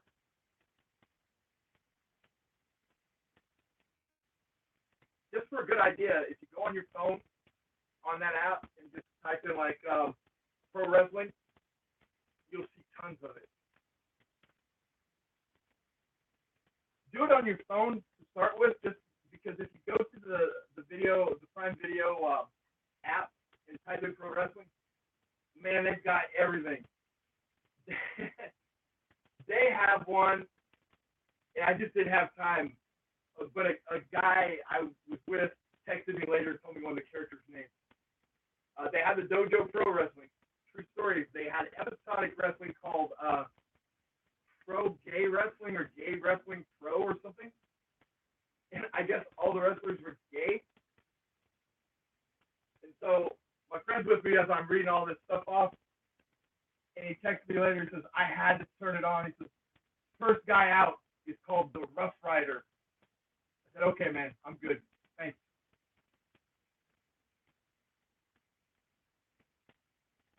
They've got documentaries on there. They've got a Finn Balor documentary. At that time, he was Prince Devitt.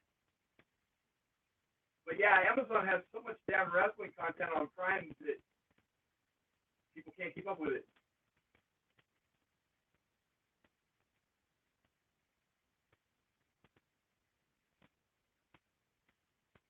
What's he doing?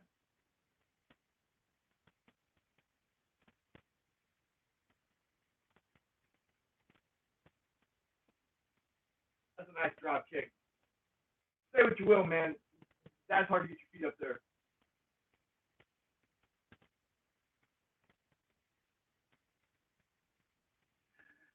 I got this earbud and I just keep hearing the crowd count down. They just killed the Iron Man match. I'm telling you, this is back there having a cow. You listen to the podcast later and there'll be a bunch of outraged people. Here they are busting their ass, putting on a show, and all these people want to do is do a countdown.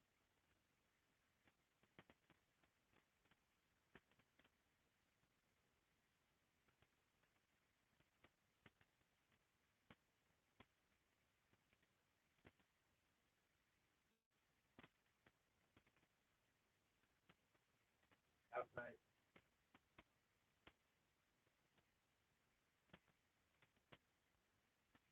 Talking about podcasts a while ago. Sam Roberts, I listen to one podcast a month. Normally, it's going to be a podcast that I'm going to listen to. Before I download it, I will go to YouTube and watch it. He just did one with Jeff Jarrett that's really good that's on YouTube. Sam Roberts podcast. He interviews Jeff Jarrett for like 90 minutes.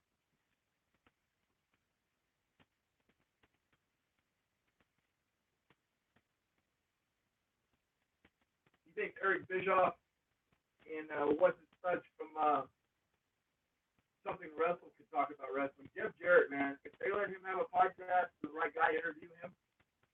If you think about it, when he was a kid, he saw the first match of both Sting and the Ultimate Warrior. They came to his house looking for jobs when he was a kid. He saw early matches of Steve Austin. He saw pretty much everybody. The Undertaker, Kane. They came to his house because his dad owned that territory. Then you can go that he was there at the beginning of the Attitude Era. He was like the unknown member of the clique nobody ever talks about. He was a member of the Four Horsemen. He went back to WWF, was there when Owen Hart died, wrestled the next match out. Was the guy that said was the only person that ever got the best of Vince McMahon. Went back to the WCW, was there when they went out of business, and then started TNA. Think of all the podcasts you could get out of that dude.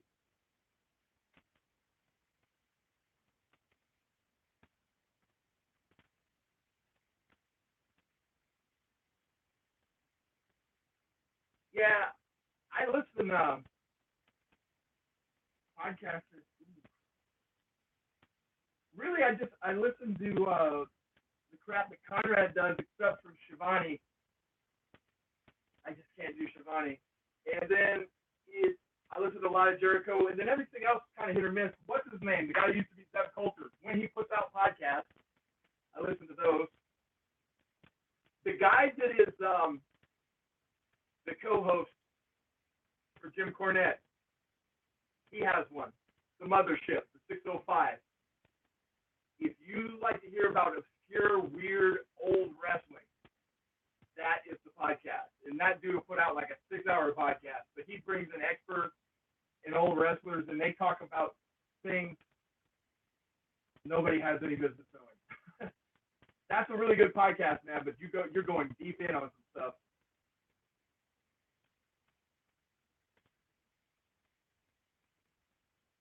Really, I think the only podcast I listen to off the top of my head are wrestling. Occasionally, I'll find something that'll go like 12 episodes, but they don't hang in, you know. 5 minutes.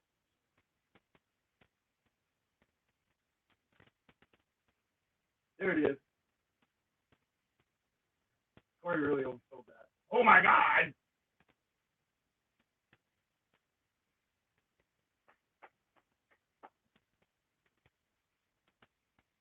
Thing about that that's impressive, of course, it's not the moveset. It's that he does it 25 minutes in instead of 5 minutes in.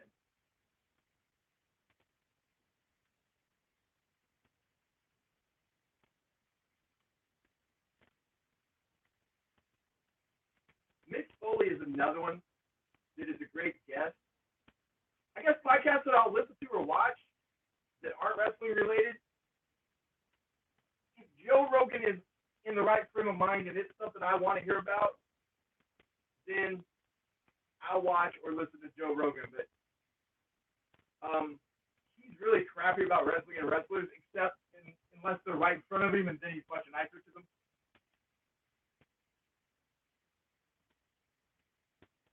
Mark Maron, I listen to Mark Maron occasionally if anybody knows who the hell he is.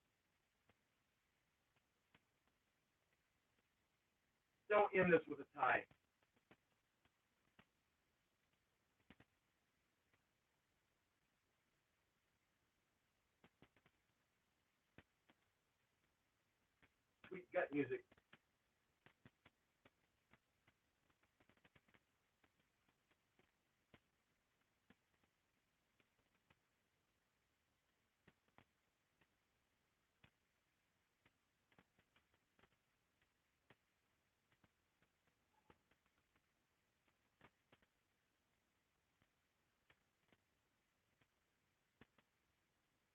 Your upper tier guys in WWE, say you top 5 on each brand, they should have 3 finishers, 3 strong finishers that are over. They should have a finisher you can get from anywhere. Stomp. Don't matter what size the guy is, you should be in the lean down. You should have a submission that you can use when you need to, for whatever reason. And then you should have the spectacular, crazy-ass Falcon Arrow. Because this is a good example of if you just use the same finisher over and over and over, how boring it would be. Plus, if you have the 3 finish combo, you can literally end a match at any time. And people, I've talked to people about this before, and they go, nobody has ever had 3 finishers. That's ridiculous. The Undertaker had he had chokeslam. He had the tombstone. Hell, he had the what was it? The Devil's Gate, where he got their neck. Devil's whatever. That was his submission, and then he had this friggin' super slam where he put him up over his head. He had 4 finishers. Any of the 4 worked.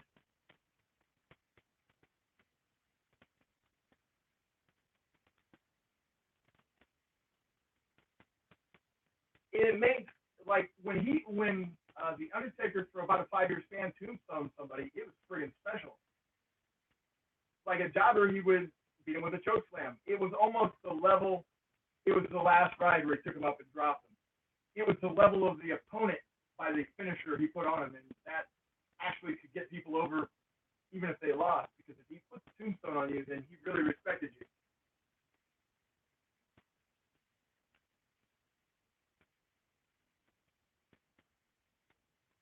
See, and they had Cena get over too. He had the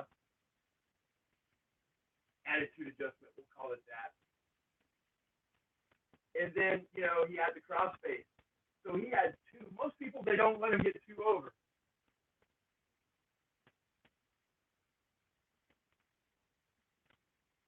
Nope. He ain't beating away with a famous. Billy Gunn didn't even beat people with a damn famous. Stop it.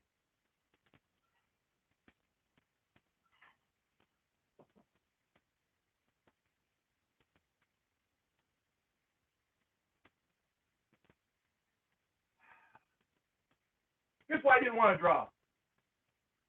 Then they start inventing rules. If it's a draw, that's it. But for some reason, in an Iron Man match, they're like, add 5 more minutes. No. In any other match, a draw is a freaking draw. He's not going to get it. He's going to get on him 1 second too late. He didn't do it right. Okay, it's a draw. The match is over, dude. You didn't say beforehand, in the event of a draw, the match goes. We're done. That's a flat effing ending, if that's the ending, by the way.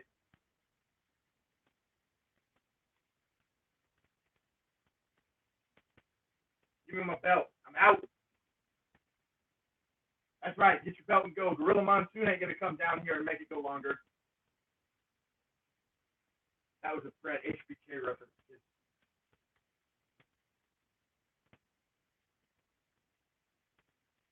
You may get your Dean appearance.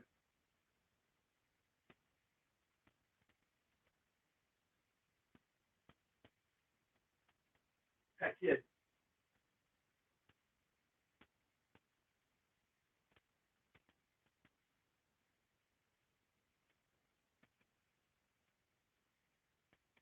There's got to be more. Is this really the flattest? Oh, God. No. You do not extend this. You don't make a... Come on, man. Really?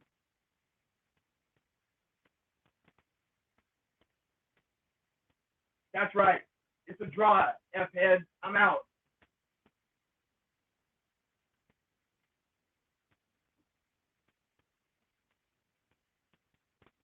Well, then you should have announced it beforehand, right? What sporting event do you go to where they change the rules after? Oh, the Super Bowl. Here's what we're going to do now. That it's an overtime.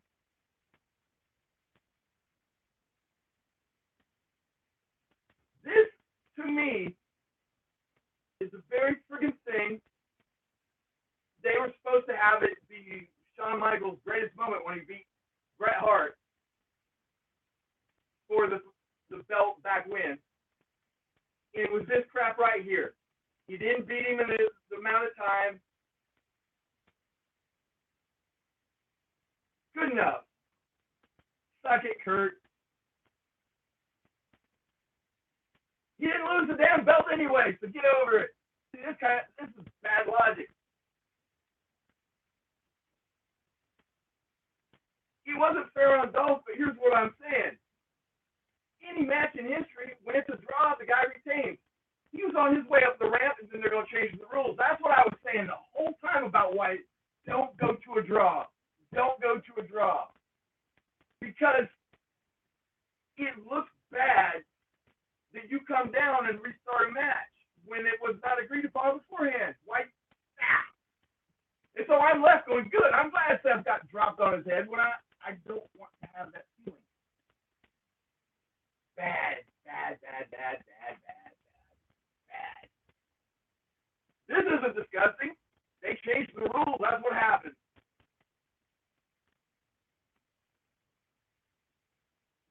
How does somebody not say to them, look,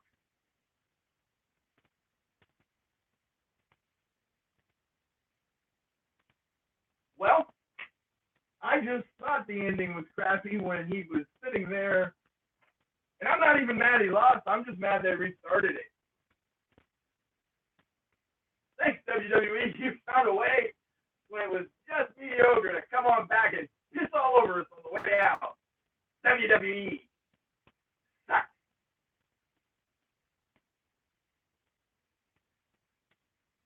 I hate to say it.